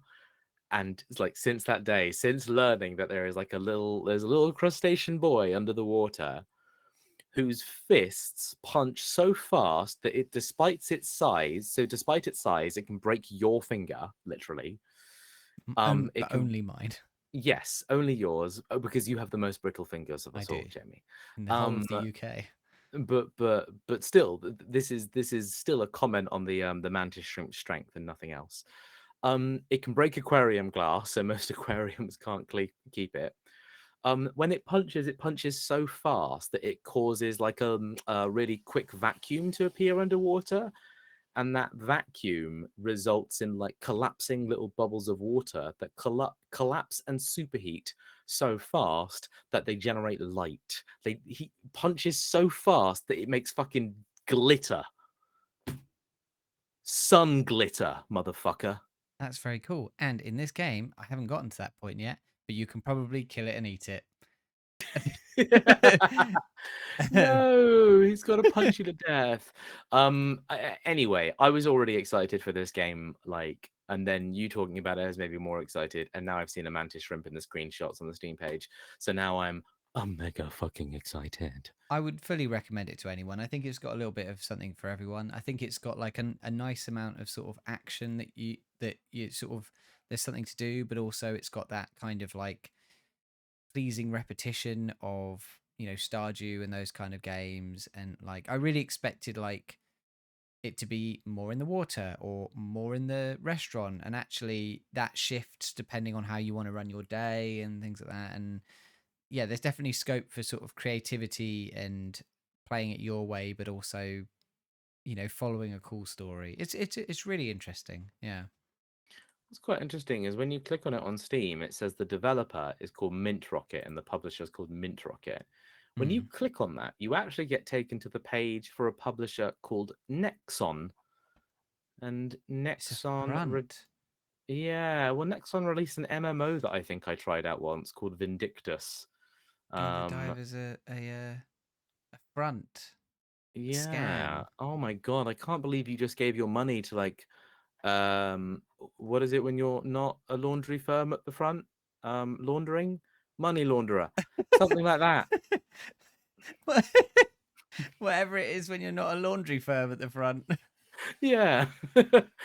You know, you're not a laundry firm at the front, you're a money launderer at the back. Wow. That's it. Well, Anyways, I anyway. enjoyed finding out that little fact about the game. I'm looking forward to this game. I'm really glad that you're enjoying it. And yeah, I genuinely, I'm very excited for this, and I'm happy that you talked about it to me. I'm excited for it too. I'm excited to play some more. All right. Jamie, Yes. you are Jamie the reviewer. You start off, Jamie the reviewer, with a relatively simple sort of loop to your life. You watch things and you review them, and it's fairly simple. But over time, you, for one, eventually you get a call from a friend who asks you to go a little bit further with your reviews. Normally, you're used to getting your reviews when you watch media. What if you went and fished your own reviews? The next thing you know, you're suddenly opening businesses. You're cooking these reviews. You're selling these reviews. You're using the contacts that you've developed out of your first business to go on and do bigger and greater things, all for the sake of finding media deep, dark, hidden by the internet, unlocking contacts in the review industry who give you access to more and more VPNs, websites, passwords, streaming services, and monitors, so that your media watching and reviewing can only get better and better. It's all different. It's all fun. And then suddenly, Jamie, you discover the boss of reviews. You have to give Dave the Diver a one-line review. This is what it's all building up to, Jamie. What are you going to do? What's your one-line review for Dave the Diver? The only good fishing game. I have a retort. I have a retort. What's your retort? There's a mobile game that is hard to play at the moment, but is being re-released on iOS, I believe, called Ridiculous Fishing. Yeah, that is a good fishing game, actually. That's a One good of two fishing good game. fishing games, yeah. Yeah. Thank you. Yeah, okay, fair enough. All right. Well, that is Dave the Diver. Please go check it out. It's very good. In the other section, I've put a little to the left. This is a really lovely little puzzle game where you basically organize things. You're given a bunch of items on a table or like in various different situations, and you just got to kind of work out how you would organize these things. It might be like the height of pencils from short to tall, or it might be fitting them into drawers that are their shape and things like that. And it's just a really cute, just satisfying game. Like it just really plays on that part of your brain where like something just slots perfectly into place and you're like, oh yeah, that's really good. Have you seen this game at all, Jonas? I actually, I'm looking at it and I'm like, this is really familiar because it's published by Secret Mode, and I had the lovely pleasure of meeting a lot of people who work for Secret Mode last week. Cool. Yeah, they've just released a DLC for it. So if you want to get involved, now's a good time. I also played another game which I haven't listed on here called Gamer Gnome. It's a tiny little indie game by I think a 3-person team. It's quite good. You play a little gnome on the top of a game console, and you have to like walk around and press like walk on top of the buttons on the game console to make the little frog character in the game move around. It's a pretty cool idea. It's pretty well fleshed out. Like pretty like it's a complete thing. It definitely feels like they didn't have much time to make it. But I can see the idea, and I can see that the art's really good as well, and the sound design. Does it feel like the team, given that they probably didn't have much time to make the game, really did a good job with the time that they had, though? Yeah, I think so. I think the art is appealing. I think the sound's really appealing. I think the game is solid, like it works and it makes sense. And I could definitely see like if the next version of this game being something really really special. So yeah, really good start from them. I'm looking forward to more from this team. They don't seem to have a. BJK is the name of the company. Blowjob Kings, yeah. Oh, it's the Blowjob Kings. Oh, okay, fair enough. I'm surprised that you can put that name on Steam. That's why the game's not on Steam. Oh, I see. The one thing stopping us. Oh, that's why I had to download it from Pornhub. Right. Okay. Yeah. That did confuse me. I didn't even know they did games on that. I shouldn't have done that. For context, for anyone who doesn't know why Jamie's being so aloof with his enjoyment of that game, that is a game that I created alongside a friend Billy and friend Kasha. We made the game together for GMTK Game Jam. Not the weekend. I mean, 2 weekends ago. Whatever. It was made for GMTK Game Jam, which is actually just finished. It's finished its like submissions and ratings. Our game came in the top 10% of submissions, like with overall score. So it's really good. It's really solid. I've spent a lot of time recently watching Game Jam videos. I've been watching these videos where people like have 4 hours to work on a game, and then they hand it to someone else who knows nothing about the project, and then they work on it for 4 hours and things like that. And it is really difficult to make a game in a short period of time. And I was really impressed by just how I didn't encounter any bugs. It made sense. It was fun. There wasn't much to it, but it was made in a couple of days, right? And it's also a really pretty game. Like it might be one of the prettiest games I've played recently. I mean, our artist Kasha is incredibly talented, and it was just such a fucking like synapse activated moment when we took the game from being squares and triangles and shapes that we were drawing on a screen, like literally just rigid shapes, to suddenly the square being a frog, and the background of that little game, Pocket Frog, by the way, is what it's called. The background of Pocket Frog being lily pads, and the game. Frog? Oh, the game in the game is called Pocket Frog, right? Yeah. So Yeah. Ganema Gnome, as I like to call it. Ganema Gnome is playing Pocket Frog, which you should know from the sound effects, because when you press start, a very talented voice actor comes in and goes, Pocket Frog! That's very good. But also, actually, the sound is really good as well. Like the footsteps are really good. It's really nice. It's a good job, Blowjob Kings. Billy, You've done an excellent job. SFX King, Billy Godfrey, hire him for all your sound effects needs. He actually grabbed his own controllers. He grabbed PlayStation controllers, Xbox controllers, Switch controllers, and his own Steam Deck. And he was pressing buttons up against the microphone and then seeing which one sounded best. So he did all the SFX himself, which was just delightful. Yeah, it's really cool. It's a really well done. It's a great achievement. Gnome. By the way, if you are listening to that and you're like, I want to take a look up I don't know how to say it. This Gamer Gnome, but we put an AMER GNOME. Yeah, Gamer Gnome. .com. That's the website. We haven't got a website. The point is if you listen to this, you probably already follow us on Twitter. We say our usernames at the end, so listen to the end for our usernames. Thanks for shouting that out. Should we move on? Yeah, well, we're going to move on. We're going to move right into a break. So we're going to take a little break. When we come back, we'll be doing the movies section. I'll be talking about Asteroid City, and Jonas will be talking about Nimona. And then we are talking about our random Netflix movie of the month, which this month was Super Senior Superheroes. So look forward to all of that. And yeah, we'll catch you in a mo. See you in a bit. Bye-bye. Right. We are in the break. Blowjob To Kings. download the game, visit gnome.blowjobkings. Yes. Koto, I started a company called Blowjob Kings. I didn't hire you as creative lead. Koto, it's because I know you charge way too much. Yeah. You are far too experienced. I can't Far afford too you. experienced. I can't afford you, Koto. All right, we're gonna take a brief break. I'm gonna go fill up my water, and then we'll ride on through the end of this thing. We're gonna ride on through, baby.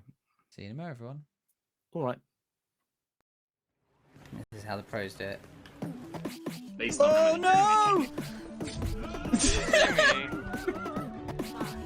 No, no, no, no! No, no, no, no, no, no, no! I was not. Just trying to get a right foot. Oh!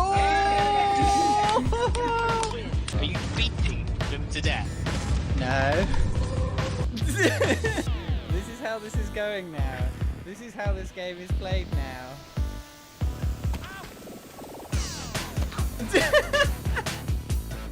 This is Silent Assassin suit only. Stop! Dodge, you dickhead!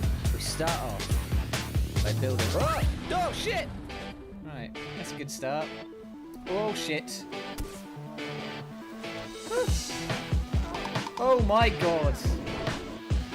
What? Oh! Run! Run! Oh my god! What is it with this game? I see what you mean by eagles. Oh shit! Why do I not learn from my mistakes? Why do I never learn from my mistakes? Finally understand how autopilot works. Please don't accelerate me into the planet. Oh, shit. Oh. Jesus Christ! What? No! I lost the sight! No! What happened there? I don't want to talk about it, Jamie. Can I have my fishing rod, please? With my...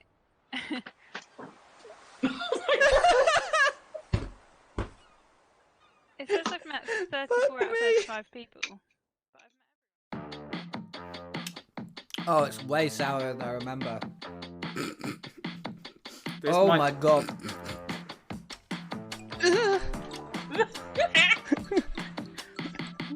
You're... I'm the Great Destroyer. Boris Johnson. Borage Dungeon. Borage Dungeon build robot. I think Maddie's having a breakdown and she's supposed to be in charge of that. I don't want excuses. Who does this?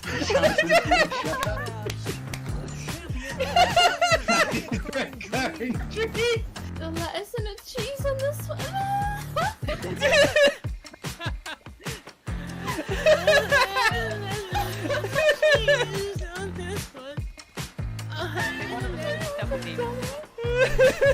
Stop pressing the goddamn button! Stop rotating the fucking thing! It's me all along. Oh no, they go by themselves! Yes, and I'll do it again. Oh my god! Look at it! Look at this slide! Slide to that. Look at these swings! Look at these swings!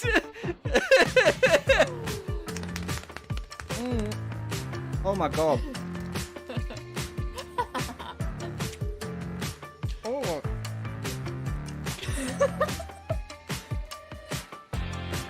Oh god, it's been so long. I forgot how awful they were.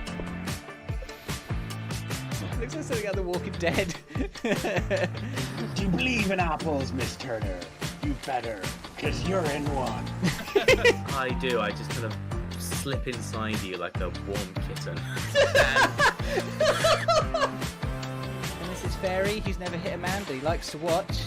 And oh, sorry. Oh my god. He does not look healthy. He looks really ill. I need them. They're my medication. Are you sure you're not having a stroke? I want to blackmail Hitler because I think there's money in it. Oh shit! No, don't keep attacking the dog. Oh no, the dogs are fighting. Beth, your dog killed Luke's dog. My dog? Oh! Just about to say.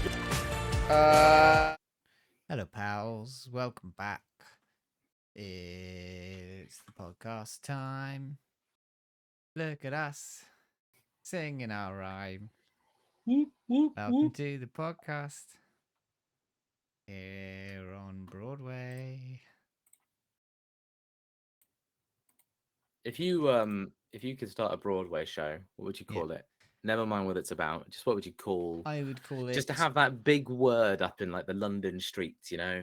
I would call it Teeth for Henry. Teeth for Henry.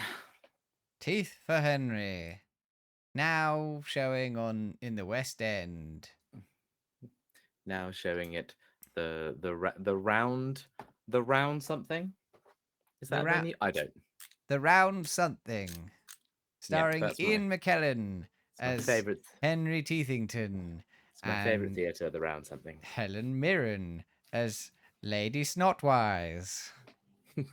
and From Spooky Bottom to Snotwives. Oscar Isaac as Little Timmy Backwater. As Henry's teeth. As each of Henry's teeth individually. The cause. Right. I do need to do a quick injection. Okay. As I let a massive truck go past my window. And that caused a spike in sugars? Yeah. Do you not know if a vehicle drives past and it is large in volume, your blood sugars will rise? I didn't know that. I didn't. But then I very rarely keep track of my blood sugars. I'm more of a vibes kind of person. What a privilege that is, huh? To go off vibes rather than blood sugars to live your life. I could be diabetic. You don't know. You're right. It's an invisible disability. I don't know. I don't know, Jamie. I don't know why I said that. Imagine being friends with having a someone. hypo. Imagine being friends with someone for like 20 years and they never say they're diabetic, and like, despite all the time you spend around them, they just tactfully choose to never like inject or I check don't their think I'd ever blood tell sugars you. in front of you. I think I'd keep it a secret. Yeah. Like Yeah. the 7 other disabilities you've got, but you don't tell me about. Yeah. I got so many. I'm chock full of them, babe. You're But missing so many limbs and you've never told me. If you ever guess correctly, I'll tell you if you haven't yet. I'm not going to use this podcast as an opportunity to just start naming disabilities at you.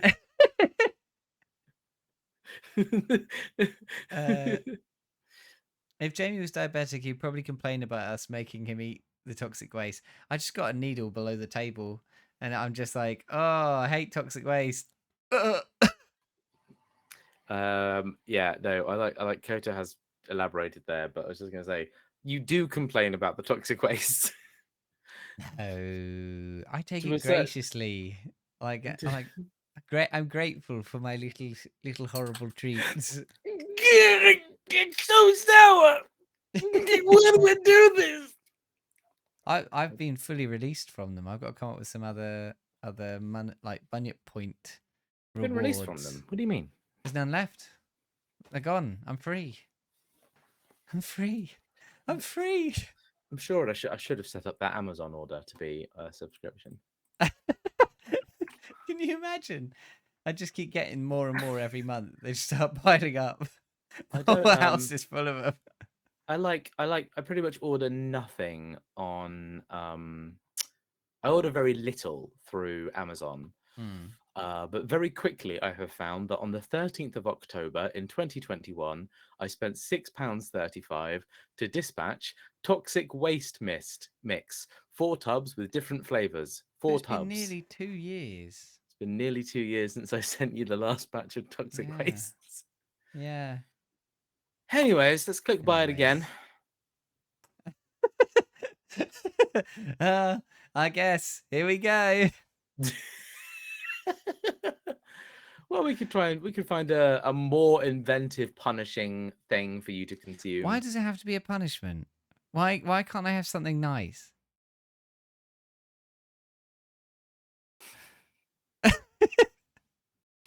What do you want me to say to that? I'm gonna come up with some new ones. I was thinking, I realised, so I put this little board over here to keep a to-do list. And then I realised it's quite visible on the camera. So I thought a fun reward would be people could tell me to draw stuff on there. And then I'd do it. I think you should add Laura's mouth tour as a As a reward. where you get blindfolded live on stream and Laura just comes up with a little ramekin. It's just whatever she could find or in just the whatever kitchen. fucking food. Yep, just Yeah. pickled beetroot. And It's 10 to 10, and we've still got 2 segments of the podcast to do. Should we do that? Jamie, you realise this is on time for us now, right? Yeah, I guess so. I kind of thought that we were being like efficient, like this was the new version of the podcast where we were like, smashing it out. We were having insightful conversations in a timely manner. No, all down the drain the moment we start talking about films. All right, here we go. You ready? Just had to get a yawn out. Sorry. Get that yawn out of your mouth. And I'll just have a little sip of my red wine. Put that down. That is efficient for us. All right. Welcome back to the movie section. And this month, Jonas, you're up first. Jonas, what are you talking about this month? James, I'm going to tell you about a film called Nimona. Nimona is set in a futuristic medieval city. It's a beautifully animated film about a knight who is framed for a crime and finds his only ally is a chaotic, shape-shifting teenager who seems to value death and destruction above all else. Right from the start, Nimona, the film, is stunning. The colors and visuals are incredibly stylized. Knights in shining armor bathed in neon pinks and electric blues as they ready their literally light-emitting swords, entering colosseums awash with holograms and sort of spectacle. And when that aesthetic isn't present, we're zoomed in on a handful of characters.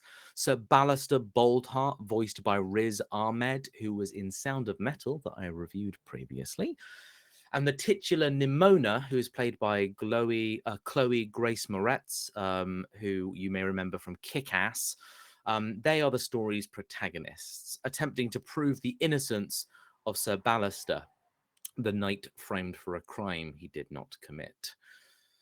Its characters and chaos are the thing that really keep this story alive. The characters are expressive and animated in such a way that during any scene throughout this film, you can stare at a main character or a character just slightly in the background, and they are given so much life and expression and movement. There is always a genuine feeling that there are no small characters in this film, that they absolutely, everyone kind of can hold the camera on their own for any amount of time.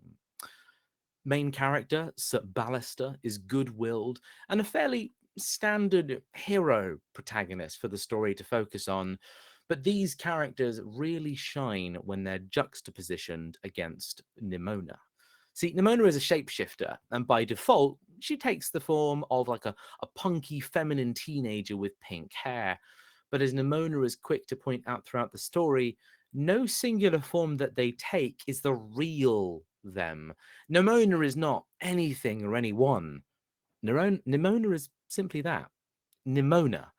The theme of identity and belonging are touched on throughout the story, but it's all best encapsulated in how the world reacts to Nimona and how Nimona learns to cope with those reactions. The adventure of Nimona is a relatively simple one with some small twists and turns. The true joys of this film are in its moment-to-moment spectacles and the character relationships found throughout. When Nimona and Ballister aren't on a wild chase scene or generally causing chaos to further their own goals, they're learning more about each other, and we are learning about the world which created them in the first place. A world that values the knightly code of slaying monsters and defeating evil, which may seem simple enough, but when the protagonists of our story represent a shape-shifting monster and an evil criminal, that simplicity is replaced with an interesting narrative that makes for a compelling story. I think this is a film that has a lot of surprises under the hood and a lot of complexity and joy in its like moment-to-moment storytelling and kind of direction. Jamie, what do you know of Nimona? It was mentioned to me by Mary just after the 24-hour podcast, and then since then I've seen loads and loads of people talking about it. So I do need to get round to watching it.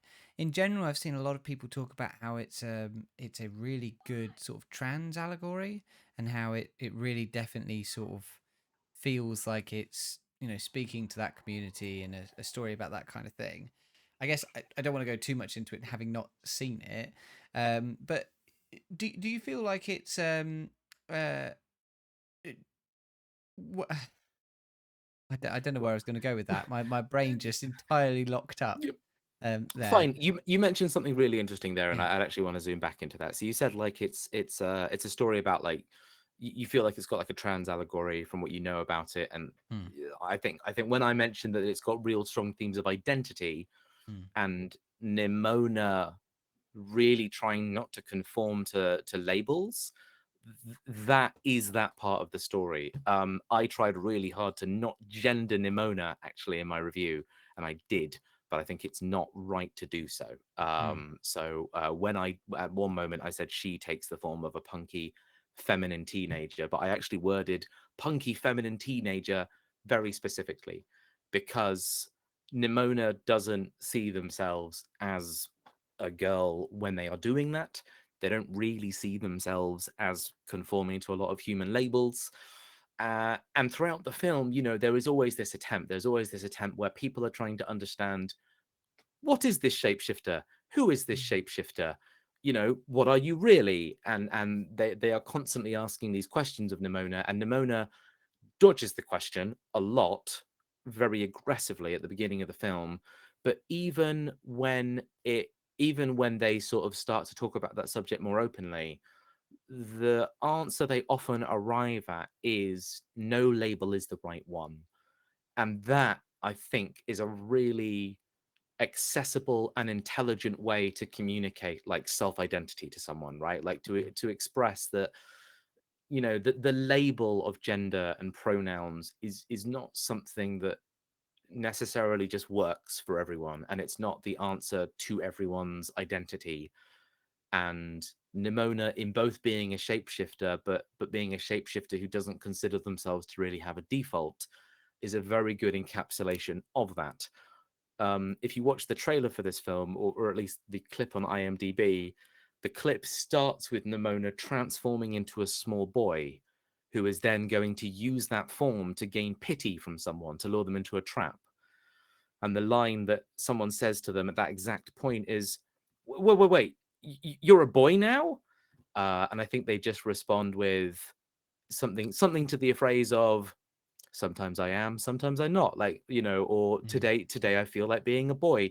They say something to that effect, right? And by being a shapeshifter, they obviously have the thing that I think a lot of trans people wish they had, which is full, complete autonomy over their body. You know, the ability to be the shape and be the body that they want to be in that exact moment.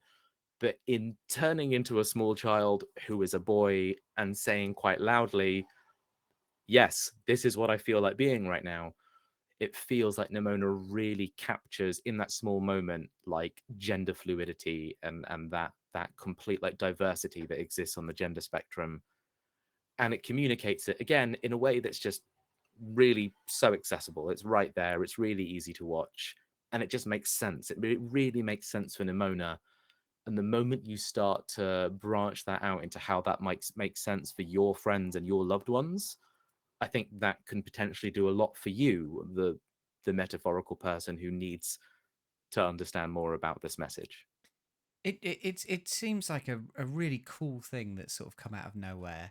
Like, you know, I don't know why I wouldn't expect something like this from a Netflix movie, but it really does feel like, you know, and people and like directors I've not heard of and things like that. It's really cool. I believe it's an adaptation on a graphic novel. Right. So I believe, you know, you can go buy a back graphic novel called Nimona. And if I remember correctly, the author of that is a trans man, or I would say non-binary, definitely. They go by N.D. Stevenson. But I believe they go by that name quite recently because that is part of their new, you know, their, I say new identity. Their identity as it is of today is not the identity that matches the author that first wrote that book. You know, their Right. name has changed since then, and their identity has changed since they wrote that story. But I think they wrote that story because they obviously really empathize with gender fluidity and trans identity and struggling to communicate that part of yourself. I think Nimona does that really fantastically. Well, it sounds really cool, and I'm definitely going to give it a go. I think like there's definitely a space now that there's more, it's easier to do to pitch animation stuff in this way, um, for really personal and interesting stories that aren't just like, you know, Pixar things, but are like, you know, smaller creators, smaller ideas. In chat, Mary says Disney had it first and dropped it. I think that, you know, for all of the mistakes that all of the streamers are making, the fact that there is this space now online for the sort of, you know, wide range of studios to pick up things like that, I think is a really good thing. You know, there's a lot of Netflix stuff we've talked about that had really interesting looks on important topics, and I'm glad that this made it through. Yeah. It's got a lot of charm and humor. It's got that real strength of as well, where when we've talked about a lot of animated movies, we've talked about like just how good they look, like how beautifully they are animated. And this one is absolutely hitting that mark again. Like this is not a bunch of amateurs like figuring it out for a passion project. This is an absolute showcase of spectacular animation talent paired with a really beautiful story about like identity and, you know, the kind of the flipping of the narrative.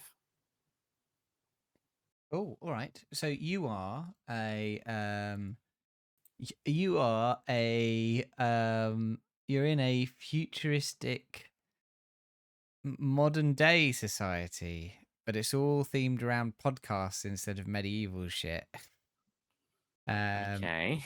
Uh, so all the guards have like microphones.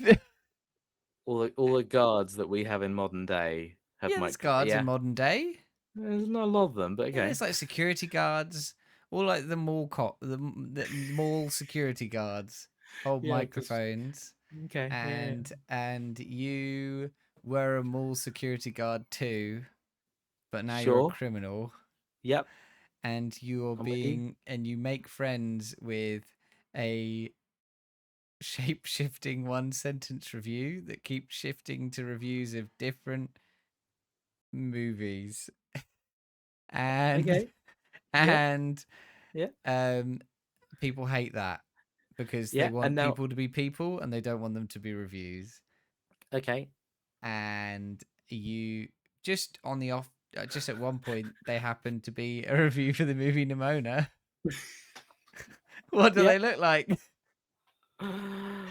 Well done for not falling into the trap of being like their one real identity, the one label they should be conforming to is the single line review of Nimona. Because I that, took in the themes. I understood what was going on. yeah, debatable. Okay, my one line review for Nimona is a an expressive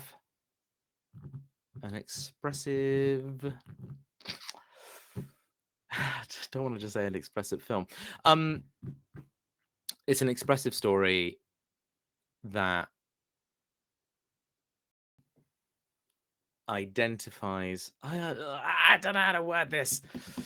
This has been a hard movie to talk about because it feels like I really wish actually I'd seen it before we talked about it, and I think I want to watch it and then we talk about it together because it definitely feels like the themes and the story are really important in a way that I don't think either of us want to beat around the bush with or like talk about without knowledge. I mean, Yeah. I'll give you the one line review. Fucking Cool. cool. Fucking cool. Cool. Fucking Okay. cool. All right. We'll go with that. But yeah, once I've seen it, we'll come back and we'll talk about it again. I know it'll be a rewind, but I think it'll be a longer rewind than normal, just because I think that like everything I've heard about this sounds like it's a very important film, a very It's important worth it. animation, and Yeah. I want to talk about it with knowledge. But No, yeah, it's absolutely worth it. I look forward to you watching it. For clarification, Mary saw this in the cinema with a special screening, and she just had a whale of a time. She fucking loved it, and then came home and was like, "Jonas, you have to watch this film. You have to watch this film." And I am always really awful at being convinced to watch films that someone else says that I have to watch. But no, I am very glad I watched this, and I've spent a lot of time like kind of chewing this film silently in my head. Um, there was a moment where I was like saying to Mary, "Shit, Mary, it's Monday. I have to watch a film for the podcast. I haven't watched a film." She looked at me and went, "Yes, you have. You watched Nimona with me." And I was like, "Oh my god, I did! Yes, yes, that's brilliant." No, I am super glad we do that enjoy making this podcast. it's not a struggle. No, totally don't leave things till last minute. But no, like I am super glad that this is the film that I've been able to bring here today, because we talk about animation things a lot. We talk about like, we especially talk about anime a lot as well. But this We is do, just like, yeah. yeah, you talked Yeah. about Peppa Pig with me. Oh, that's true. That's true. I Yeah, did. the greatest anime of all time. But no, this is like just such an incredibly delightful and important film. And it's it's gorgeous, and I think the setting is really cool as well. Cool. All right, we're going to move on to my movie of the month, and this month's movie is the latest film by my very favorite director, one Wes Anderson.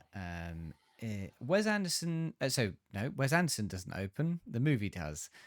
Asteroid City opens with a TV host in a darkened room under a spotlight. They explain that we will be watching a staged creation of a fictional play, as well as the play itself. We then see the making of the play performed as a play on a stage, and the play itself performed as a film on location in the town of Asteroid City. So, for clarification, it's a film about a TV show about the writing and performance of a fake play performed as both an in-universe play and a fully diegetic film. Oh, and also even those things eventually end up blending together towards the end. Anderson, what the fuck? Okay. This film will definitely divide opinion. I've already spoken to people who really didn't like it. They found it meandering or confusing. They said it lacked the charm, wit, and enthusiasm of Grand Budapest. And I can see why people would say that. And I'm not in the business of deciding what's worth liking and what isn't. But for my part, I think this film is an absolute masterpiece.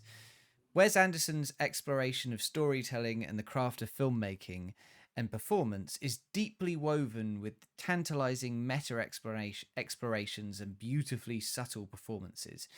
Anderson's classic deadpan, stilted character acting style is still there in spades, but there's a deep complexity to it now that shifts and weaves through the different layers of the films. Actors perform forthright and stage-like in some scenes, or naturalistic and subtle in others, and very much not always in the moments you would expect them to. This playing with the reality of the film, with reality, gives the film a mesmerizing quality.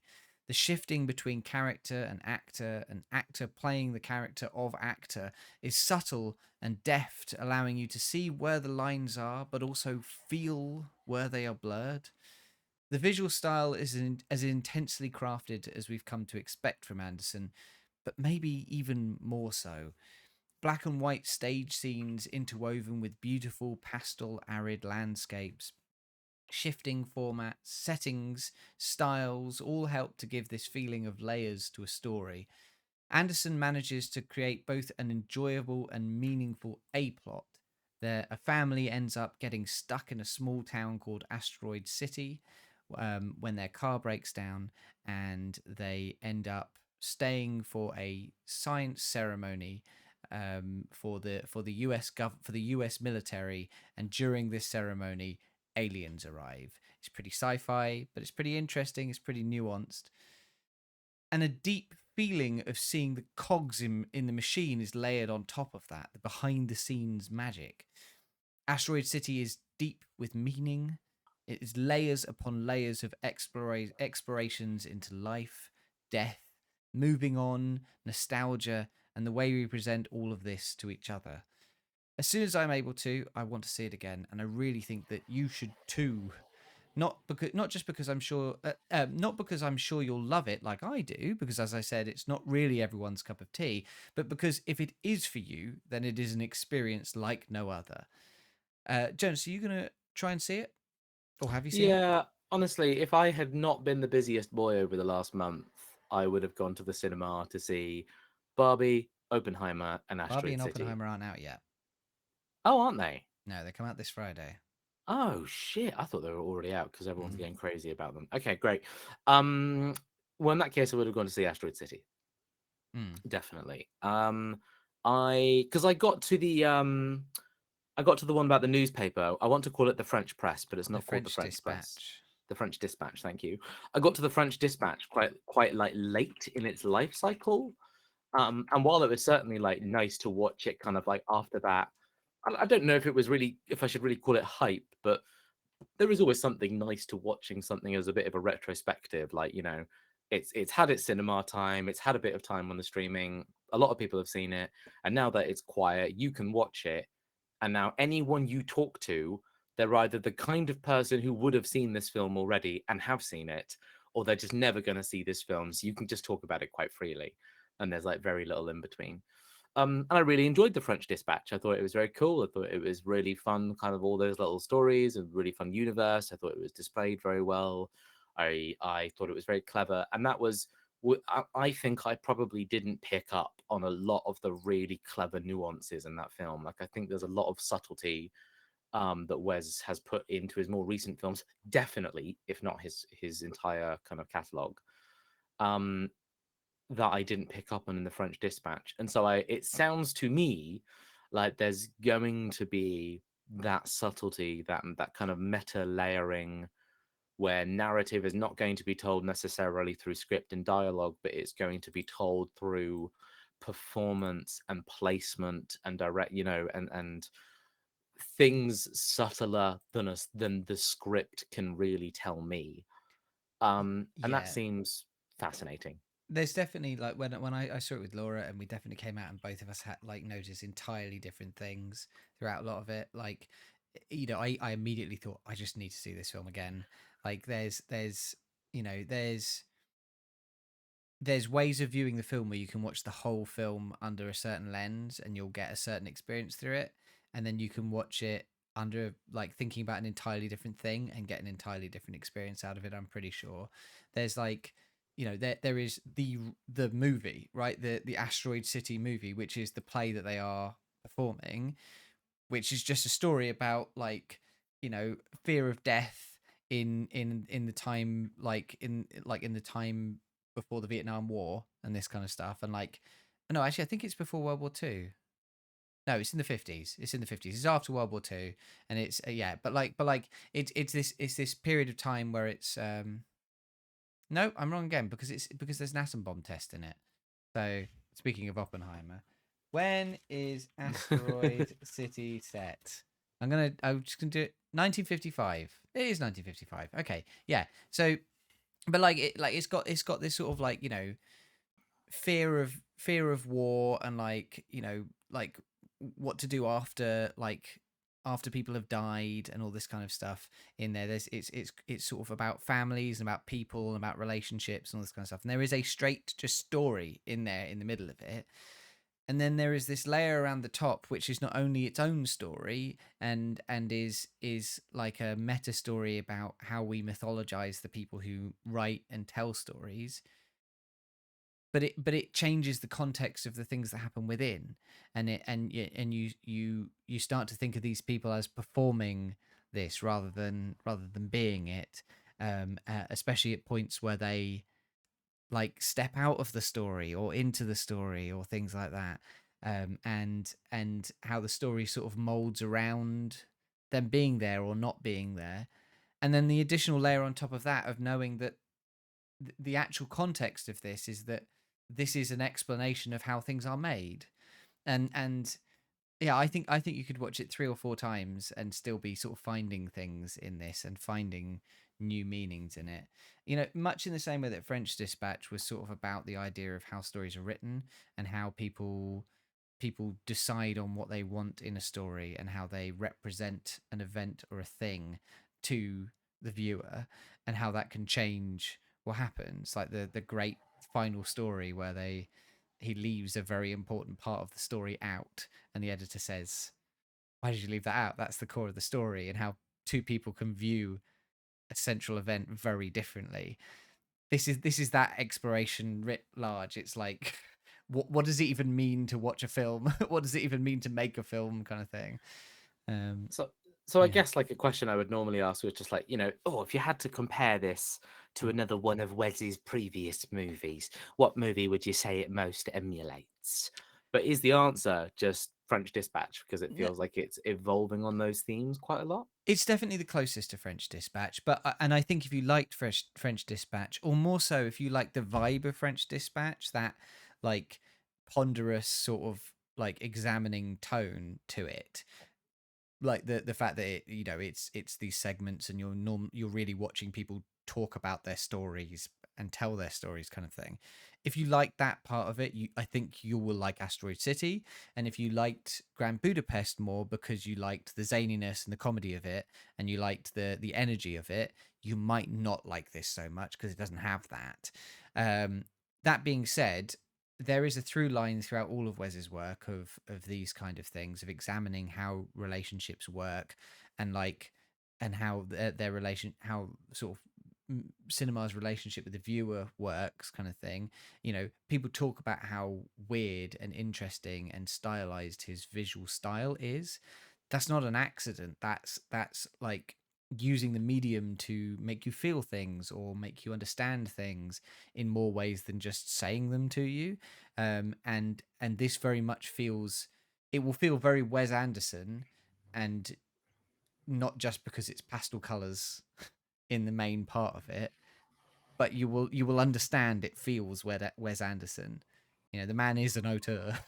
I mean, one of the things that makes like any film feel Wes Anderson to me is that moment of, oh, they're in this, and they're in the, and oh my god, that actor's in this, and that actor, oh my god, yeah. You will have that in spades, and everyone who plays any actor in this, well, everyone in this film is playing exactly the character they should be playing. Cool. In fact, like there's a scene with Jeffrey Wright plays this military general. He's the writer of the final story in French Dispatch. Yeah. He plays this military general, and he is absolutely perfect for that character and gives this incredible speech sort of a third into the movie. Like one of the best things ever to have happened in a Wes Anderson movie, and he was absolutely the right person to do it. But yeah, everyone in it's playing great roles. Even the new people, even the people you haven't heard of, they just hit exactly what they need to. All right. Well, yeah, I'll try to make a bit of an effort to get out and see this now that the really busy stuff's out the way in my life. Because as it turns out, it turns out there's going to be a few things in the cinema that I want to see. I'll try and catch this at the same time. Cool. Jamie, this is going to be a complete fucking mess. You, Here we go. You're an actor. Okay. You're an actor in a TV show, and the TV show is gonna have a fake podcast review show in it. Right. No, better. You're in a podcast. Start again. Jamie, you are a streamer who sometimes streams a podcast review show. And the podcast, the thing that you're going to review in your podcast review show is actually a podcast review show about a fake media that they're reviewing. The media doesn't exist, the podcast doesn't exist, but the podcast that you're reviewing does exist, and you, Jamie, exist, right? Question mark.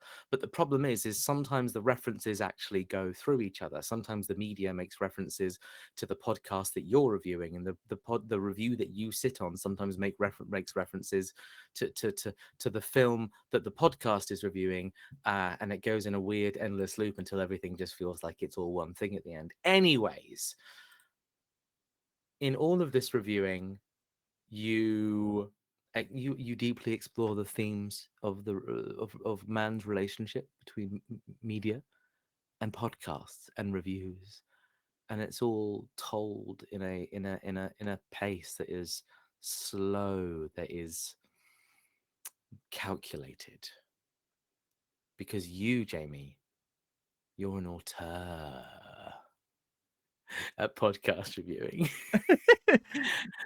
Right, You could just tell it's one of mine. Yeah, it's got that Bunyip man. Please, To it. God.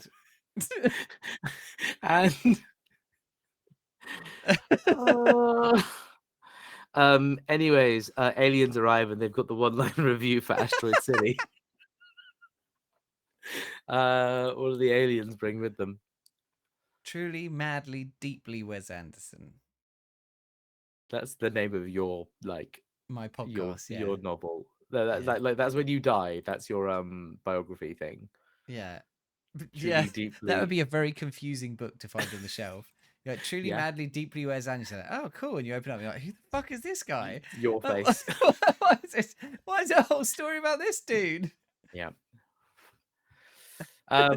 So yeah, that is Asteroid City. Go watch it. Easy. I would say watch it on video on demand, because I don't necessarily think it needs the big screen to make it good, and you might not love it, but if you do, you'll really love it.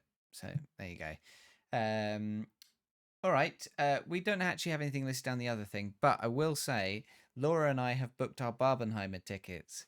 We're seeing Oppenheimer in the morning. We're seeing Barbie in the afternoon ish on Saturday.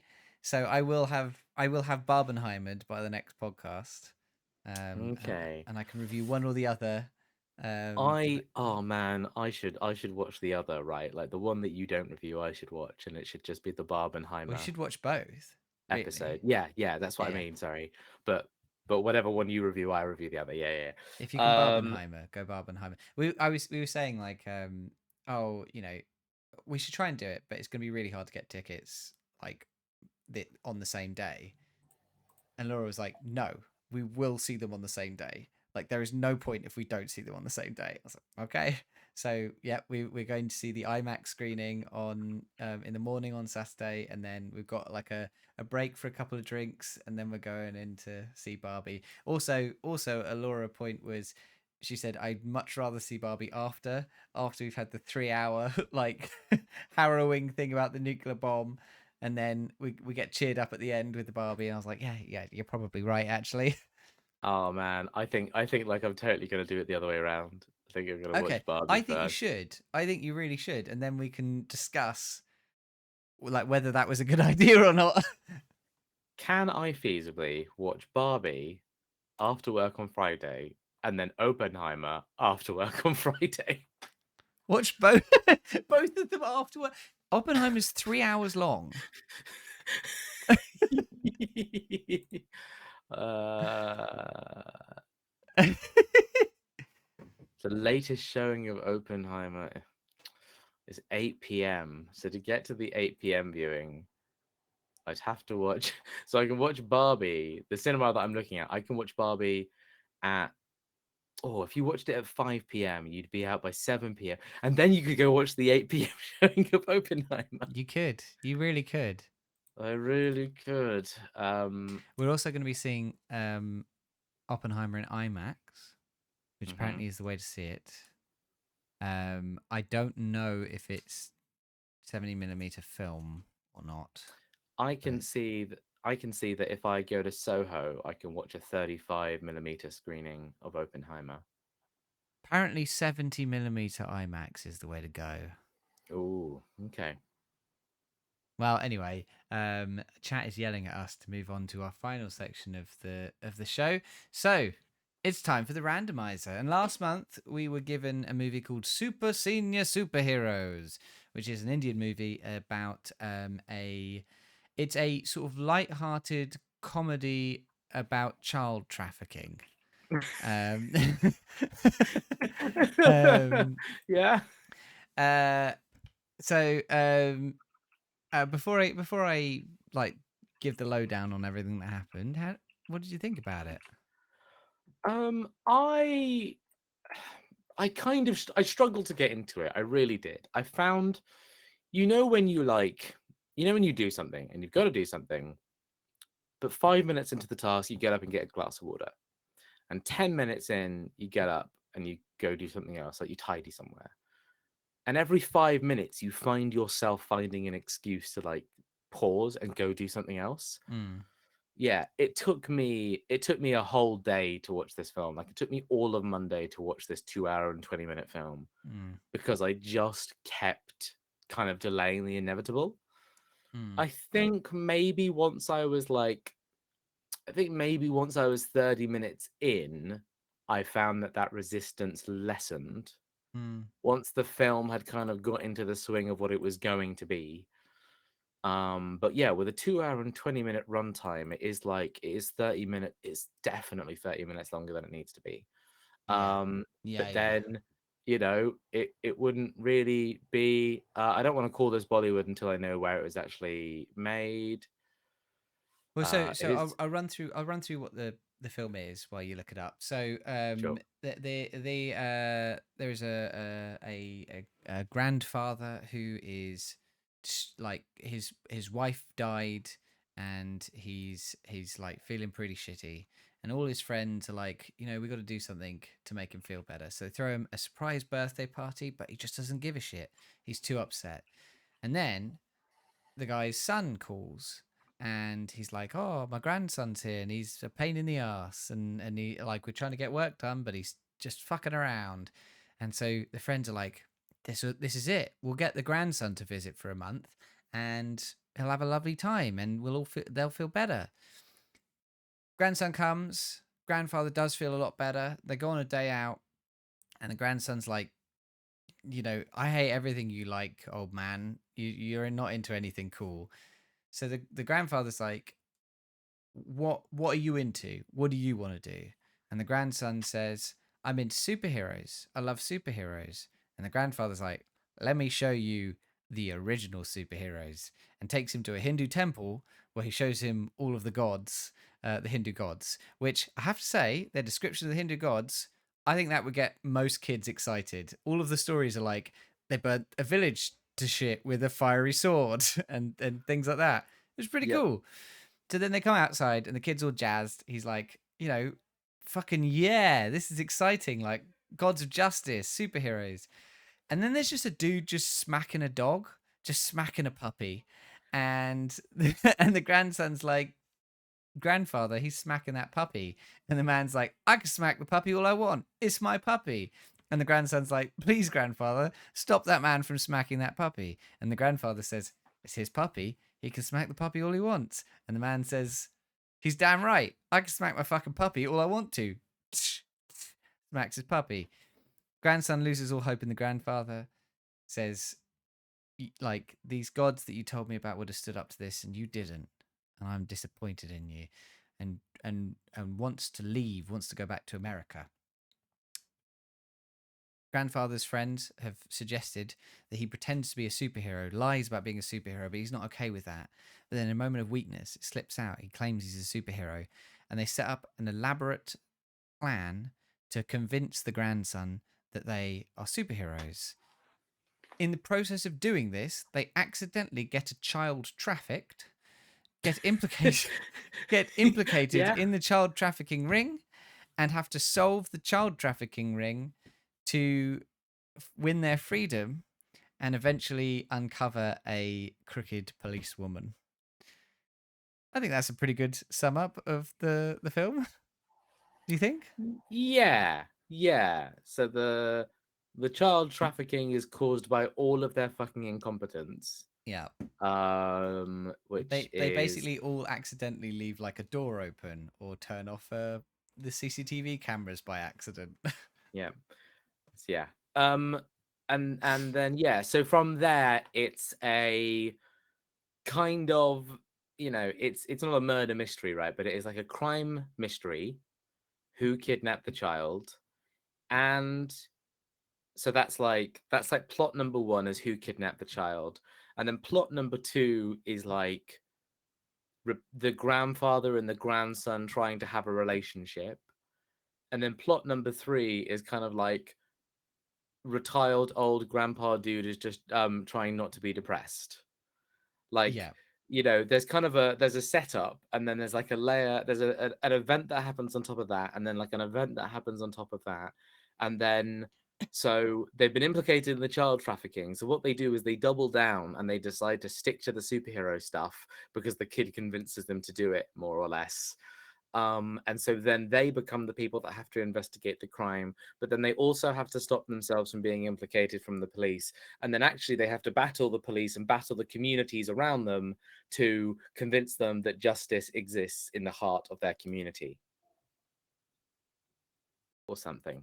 Yeah, I think like I think that like there's some funny there's a lot of funny bits in it, and I think that it like when I was describing what was happening while I was watching it to Laura, and she was like, "This sounds great. The movie sounds great," and I think that it condensing everything down to the best bits and the best plot points, and a lot of the ideas are really good, but it's really baggy. Like there's a lot of just chat that's sort of nothing, and there's a lot of like just bad jokes. It's also quite poorly translated on Netflix, so a lot of stuff is just like weird, like janky stuff. When it works, it absolutely does. There's a scene where Lady Justice, one of the old superheroes, gets them all out of prison after they've been arrested for trying to give money to the child traffickers for the kid, and it's quite a good triumphant scene, and she looks really dramatic and everything, and it's really well put together. There's a really stupid scene where they think the child traffickers have brought the child, and they give them money, and then it turns out it's just a dwarf, and they're like, that guy's got a mustache, and he takes the money and just sprints off. Like there's a lot of like really weird, stupid but goofy humor in there. What I will say is the child trafficking thing feels really tonally weird in this movie. Like the main characters only seem to care about solving the mystery because they're worried they'll go to prison, not because a young girl has been taken.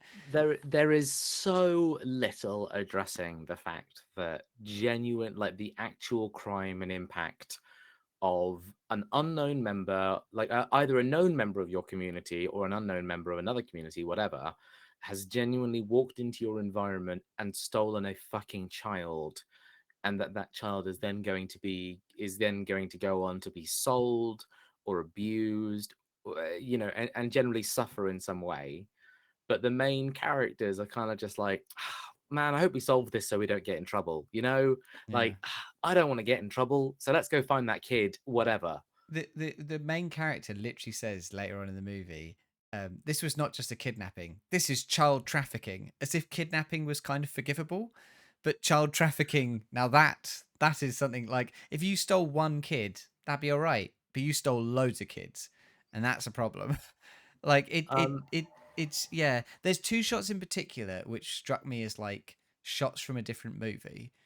The first shot is in the scene where they're doing their like they're convincing the grandson that they're superheroes. There's a shot where Lady Justice meets the kid who ends up getting trafficked, and a shady man in like a watchman's outfit walks out into the hallway, and she says, "There's your father, you should go with your father." And the kid looks really worried, and Lady Justice goes, "Go on." And there's this just quite grim shot of her, because at this point you know like what's going to happen. There's quite grim shot of watching this little girl go off to her child trafficker.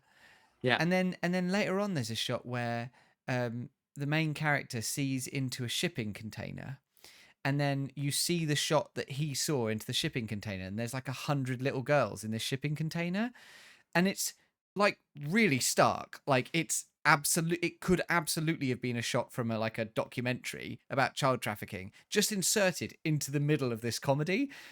Like it was just like, you could have made this about anything. Really, you could have made, like, the crime could have been anything at all. It didn't have to be child trafficking, and it just feels really tonally weird. I think perhaps it's like coming back to something that we've touched on before, right? Where it's like, some of these films that we've seen that come out of India do have a slightly different attitude to, I don't know, women. And I think this is one of those things. I think this is one of those things where they go, oh, kidnapping a bunch of children and shipping them off in containers. Yeah, that's actually quite a minor crime. Actually, that's quite. I don't know if it's a minor crime, but like I guess like the statement that he says, and again, this could be bad translation, but the impression I got from this is not just kidnapping, this is child trafficking, is that kidnapping is a more common thing in India than it is in the UK. And, sure, that is kind of what I mean. Where it's like, this is a known issue. We are dealing with this issue every day. This film will actually touch on quite a common subject if we talk about this issue. Whereas we in the UK, when we hear child trafficking, we genuinely, as a community, go very defensive, like very like, what the fuck? Yeah, you wouldn't have a comedy like that made in the UK. No, you would not. It's a really dark subject. Yeah. But hey, James, you know what this film has? It has our favorite trope. Take a random character who is sometimes an assassin in some films and give him way too much screen time. But in this film, call him Magic James. Yeah. Oh my God, Magic James is the assassin. So for those of you who didn't see the movie, in the bit where they're trying to convince the grandson to think they're superheroes, they hire a man called Magic James, who is an out of work magician who will do anything for money. They get him to use smoke bombs, and then they take all his clothes, put a gimp mask on him, and put him in a cage, and make him out to be the man who beat up the dog that they have captured. And then he like turns up at various points throughout the movie to be like, where's my money? yeah, pretty fair. And the main characters keep being like, oh, we've gone to Sri Lanka, like you'll get your money when we're back.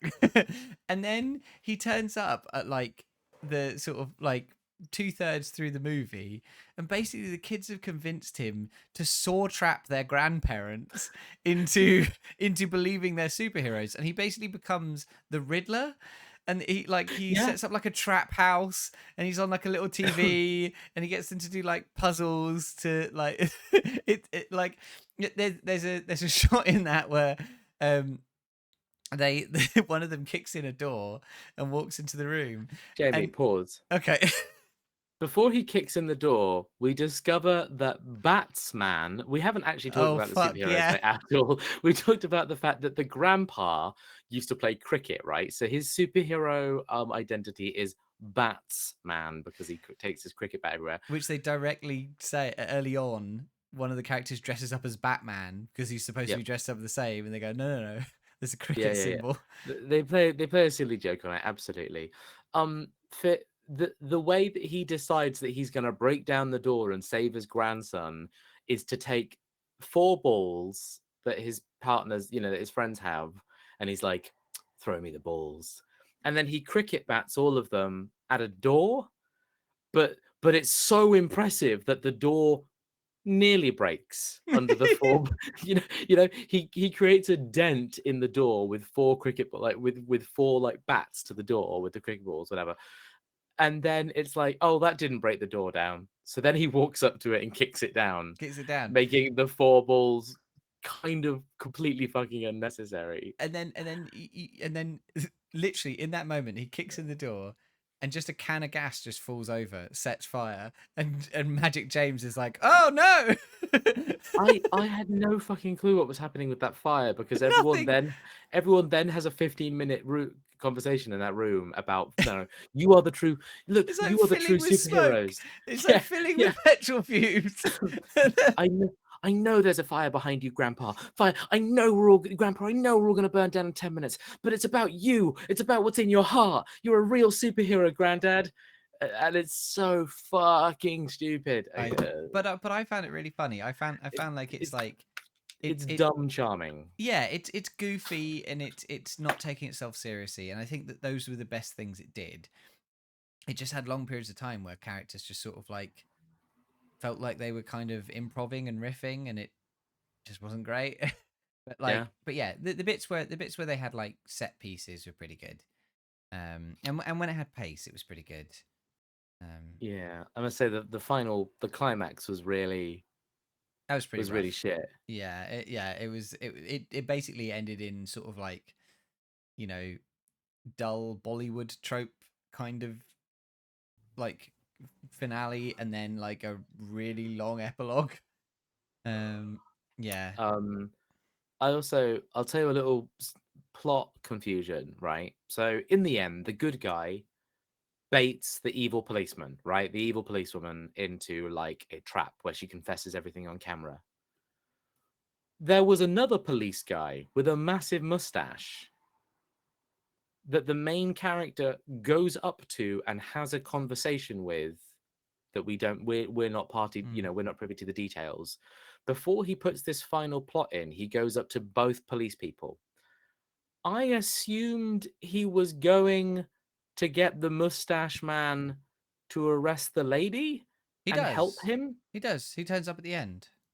Oh, okay. Yeah. So he doesn't turn up. He doesn't turn up at the point where he is pivotally being aimed at by 5 men with guns. No. And doesn't have his own armed police force maybe intervene at that point. Mate. Instead, he relies on the community kindness of people to show up on top of the temple and throw rocks. There's an even bigger plot hole than that, right? Sylvie, or I don't know why, is she called Sylvie? Anyway, the policewoman, right? Yes, the policewoman that he's Sylvie, accusing is Mr. X, right? She knows she is because she made the phone calls, right? He goes up to her and he says, I got a phone call from Mr. X, right? To meet at this temple at this time. Now, she must have known she didn't do it, right? He knows she didn't do it because he knows it's her. She still goes along. She sees him alone and she doesn't just shoot him on the spot or anything like that. Yep. She's just like, I'll see where this goes. Just fuck it. Let's go. Like, the guy clearly knows who I am. Yeah. The fact that the villain spends 20 minutes monologuing about the thing and the crime and just saying it out loud. He pretends to be tied to a chair and she unties him. Why? Why did she just leave him tied up? Yeah. Also, another plot hole while we're here. They're investigating a child trafficking ring and they bring 2 children to every bust they do. You're absolutely right. Yeah. It's a very weird, it's a very weird film. It had some musical numbers. We didn't mention that there were musical numbers. There are musical numbers. Some of them are pretty good. I'll tell you what, there are some the mixed media. I really wanted to talk about the mixed media. This was clearly a film where they finished filming every scene and then realized that they had massive plot holes. Well, the animations. So literally all the animations they do are like continuity fillers. That's all they are.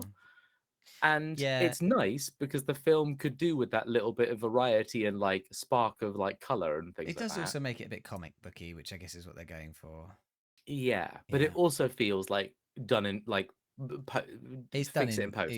Yeah. It also does feel like it's done in paint. Yeah. Well, not paint, like Flash. But yeah. It feels like a pretty low budget animation, Yeah. if you ask me. Yeah. All in all, I would say, all right. Like, not the worst. A real 5.5 out of 10 on IMDb film. Yeah, I would say so. I would say handshake. There we go. A gentleman's A agreement. gentleman's agreement. All right, should we pick next month's? Do we have to? We do have to. Every month we have to. It is our penance. This is for committing crimes in our previous lives. I don't Right. like this sin. We are going to be reviewing this movie that I'm holding in my hands, but we'll get to that. The ones we're not reviewing are these.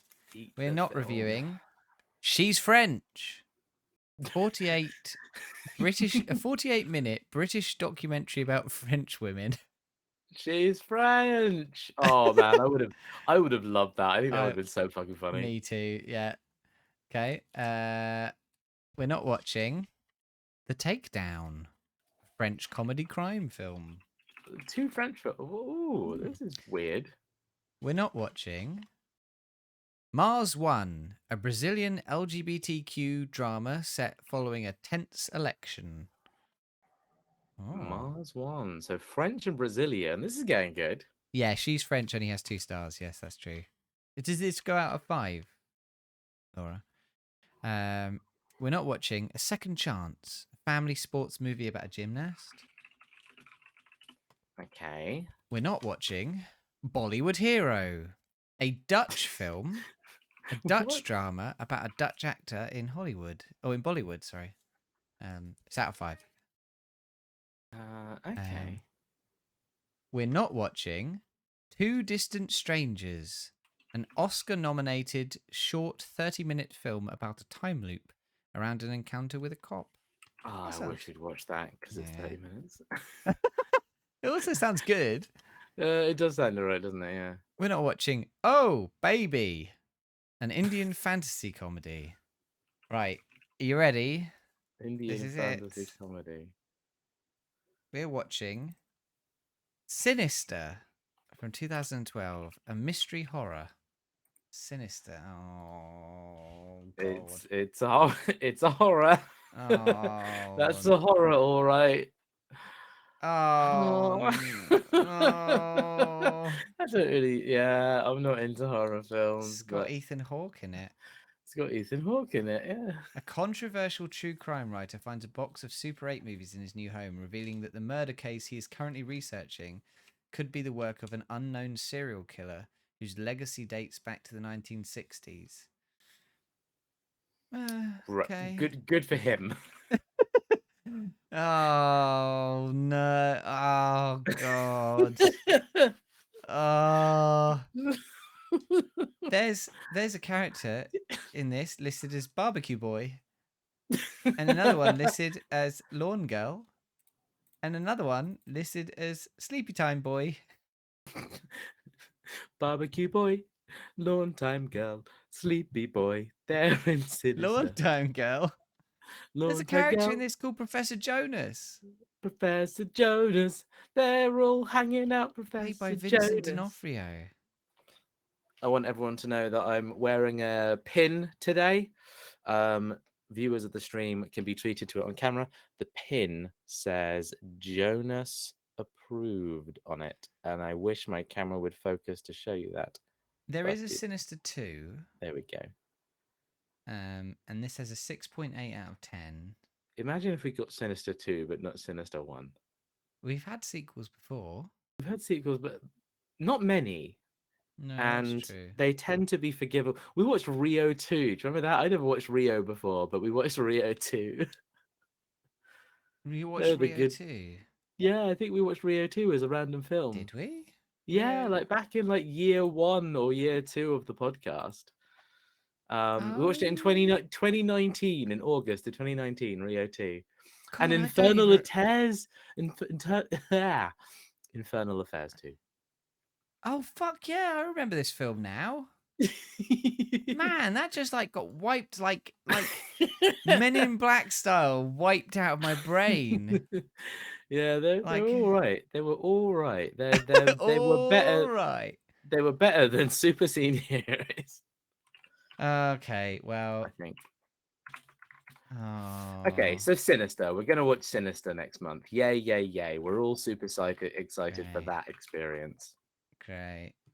I watched the new series of Black Mirror, which I should have put in the rewind earlier. Not rewind. Well, yeah, rewind. Yeah, We've talked about rewind. Black Mirror Yeah, before, I definitely. watched a new series of Black Mirror.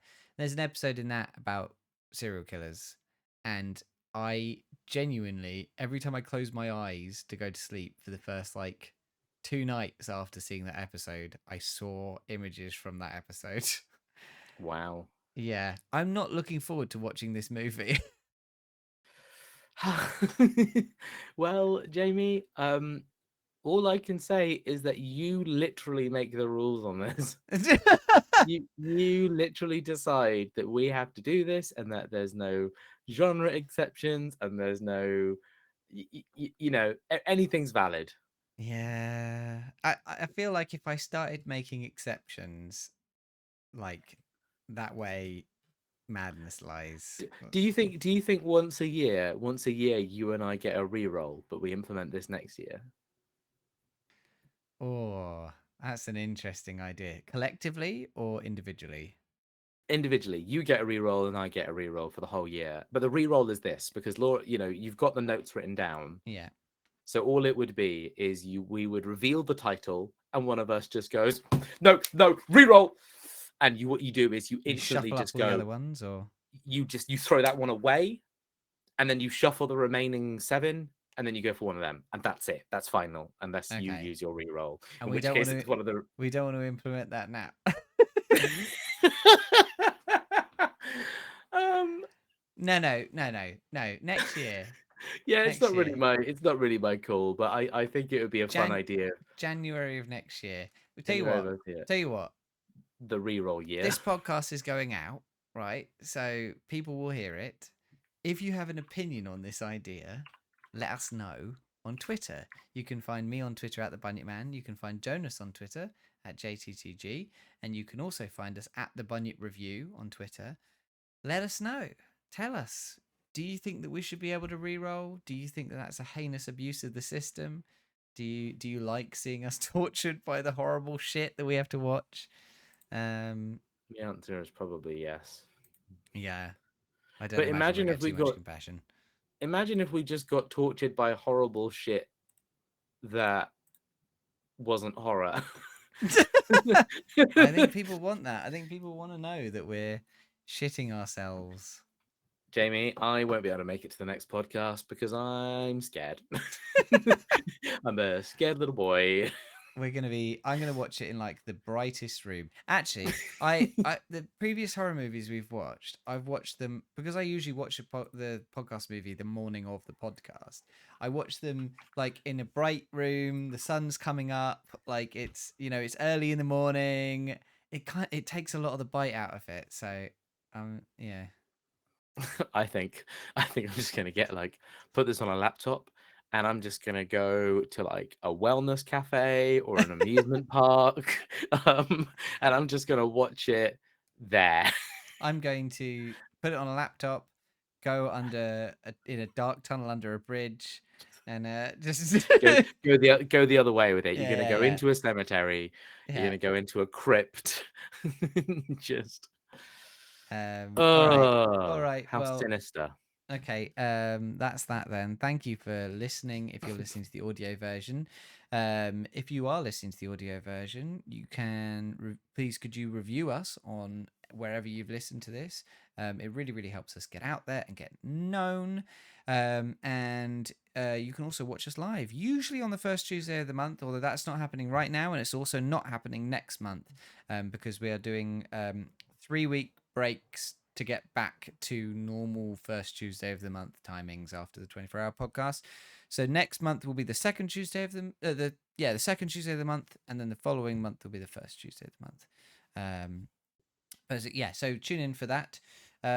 If you're watching the live version right now, the video version, or watching us on YouTube, you can find us on all good podcast places. Just search the Bunyip Review, and you'll find us. And yeah, our Twitters are the Bunyip Man, the Bunyip Review, and JTTG. Have I missed anything, Jonas? Jamie, could you just say a little bit about how you're doing? How are you, mate? I'm all right. I'm quite tired. Yeah? I'm becoming a smoothie man, like a health smoothie man. I had a kale smoothie this morning. Not just kale, with other things in it. Okay. Yeah. Just smooth kale. Smooth kale. Literally. I just blended it for 2 hours Smoothed until it was a right up. fine Oh, dust, and then I inhaled it. never had kale so smooth, baby. How are you? All right. How are you doing? I'm good. I woke up at 5 o'clock in the morning to write my reviews. So I'm glad that we're done. All right. Well, we're gonna go, but can you give me a recommend? So you mentioned it earlier, but I'll just say it one more time. I made a game with my friends for GMTK Game Jam. It is called Gnome Gnome. You'll figure it out. And you can find Gnome Gnome on itch.io. It was made by me. I go by JTTG on the platform. Give it a go. You can only download it for Windows at the moment. I'm sorry. But if you can do that and play it, then you will enjoy 60 seconds of some very light-hearted fun. Beyond that, I don't think I recommend much. No, that's What about fine. you, Jamie? You've done it. I'm going to recommend a podcast called Who Shat on the Floor at My Wedding. It is a true crime podcast where two brides tried to work out who shat on the floor at their wedding.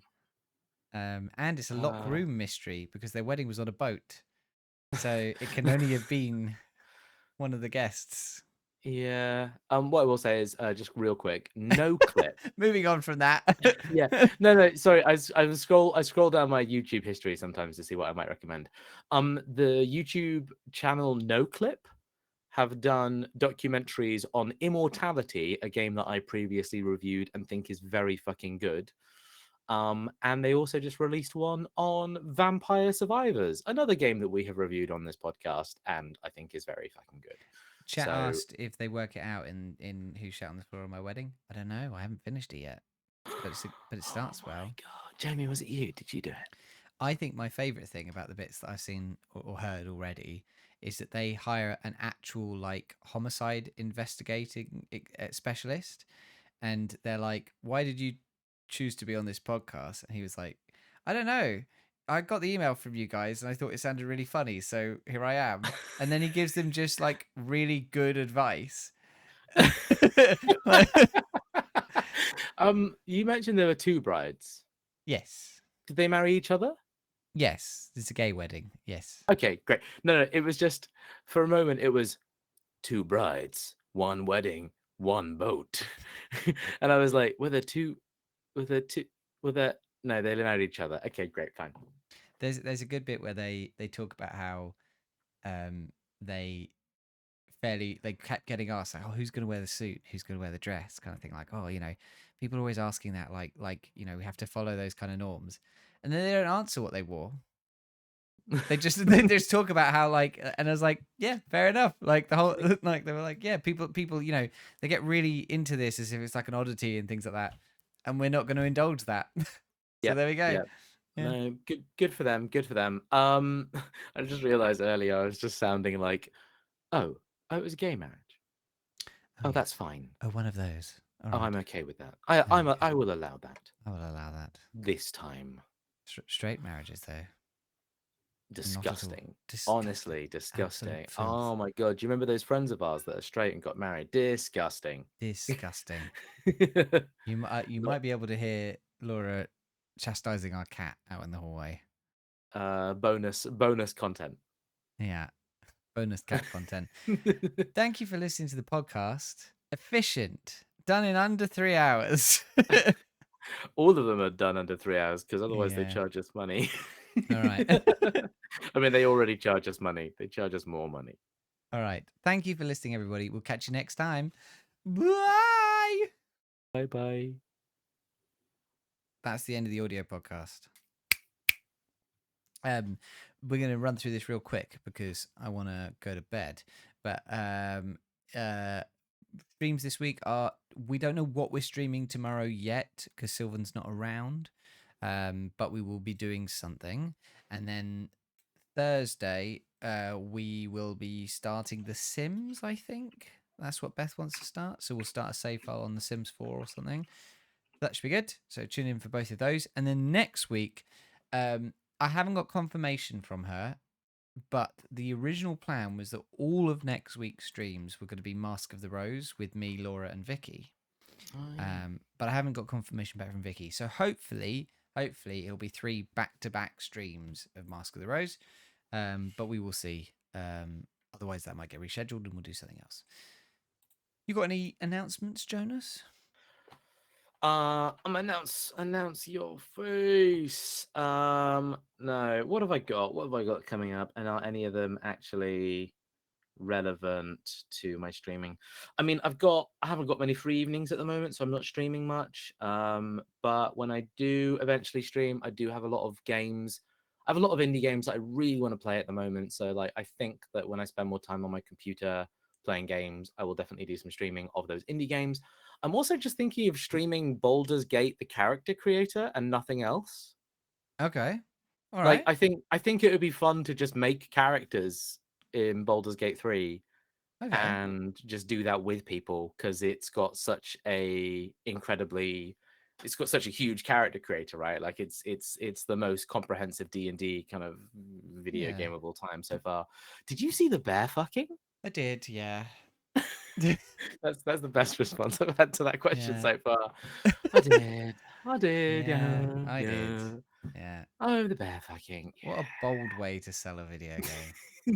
Fucking you can fuck a bear. I already owned the game, but then I installed it like 2 days after that news because I was like, I want to fuck the bear. I want to make a character that gets fucked by a bear. Fair enough. Well, yeah. I'll tune in to see you fuck a bear. Yeah. I'm gonna get that game. Viewfinder came out today. Oh my god, it did come out today. You're absolutely right. I'm buying it. I might stream that when I get the time.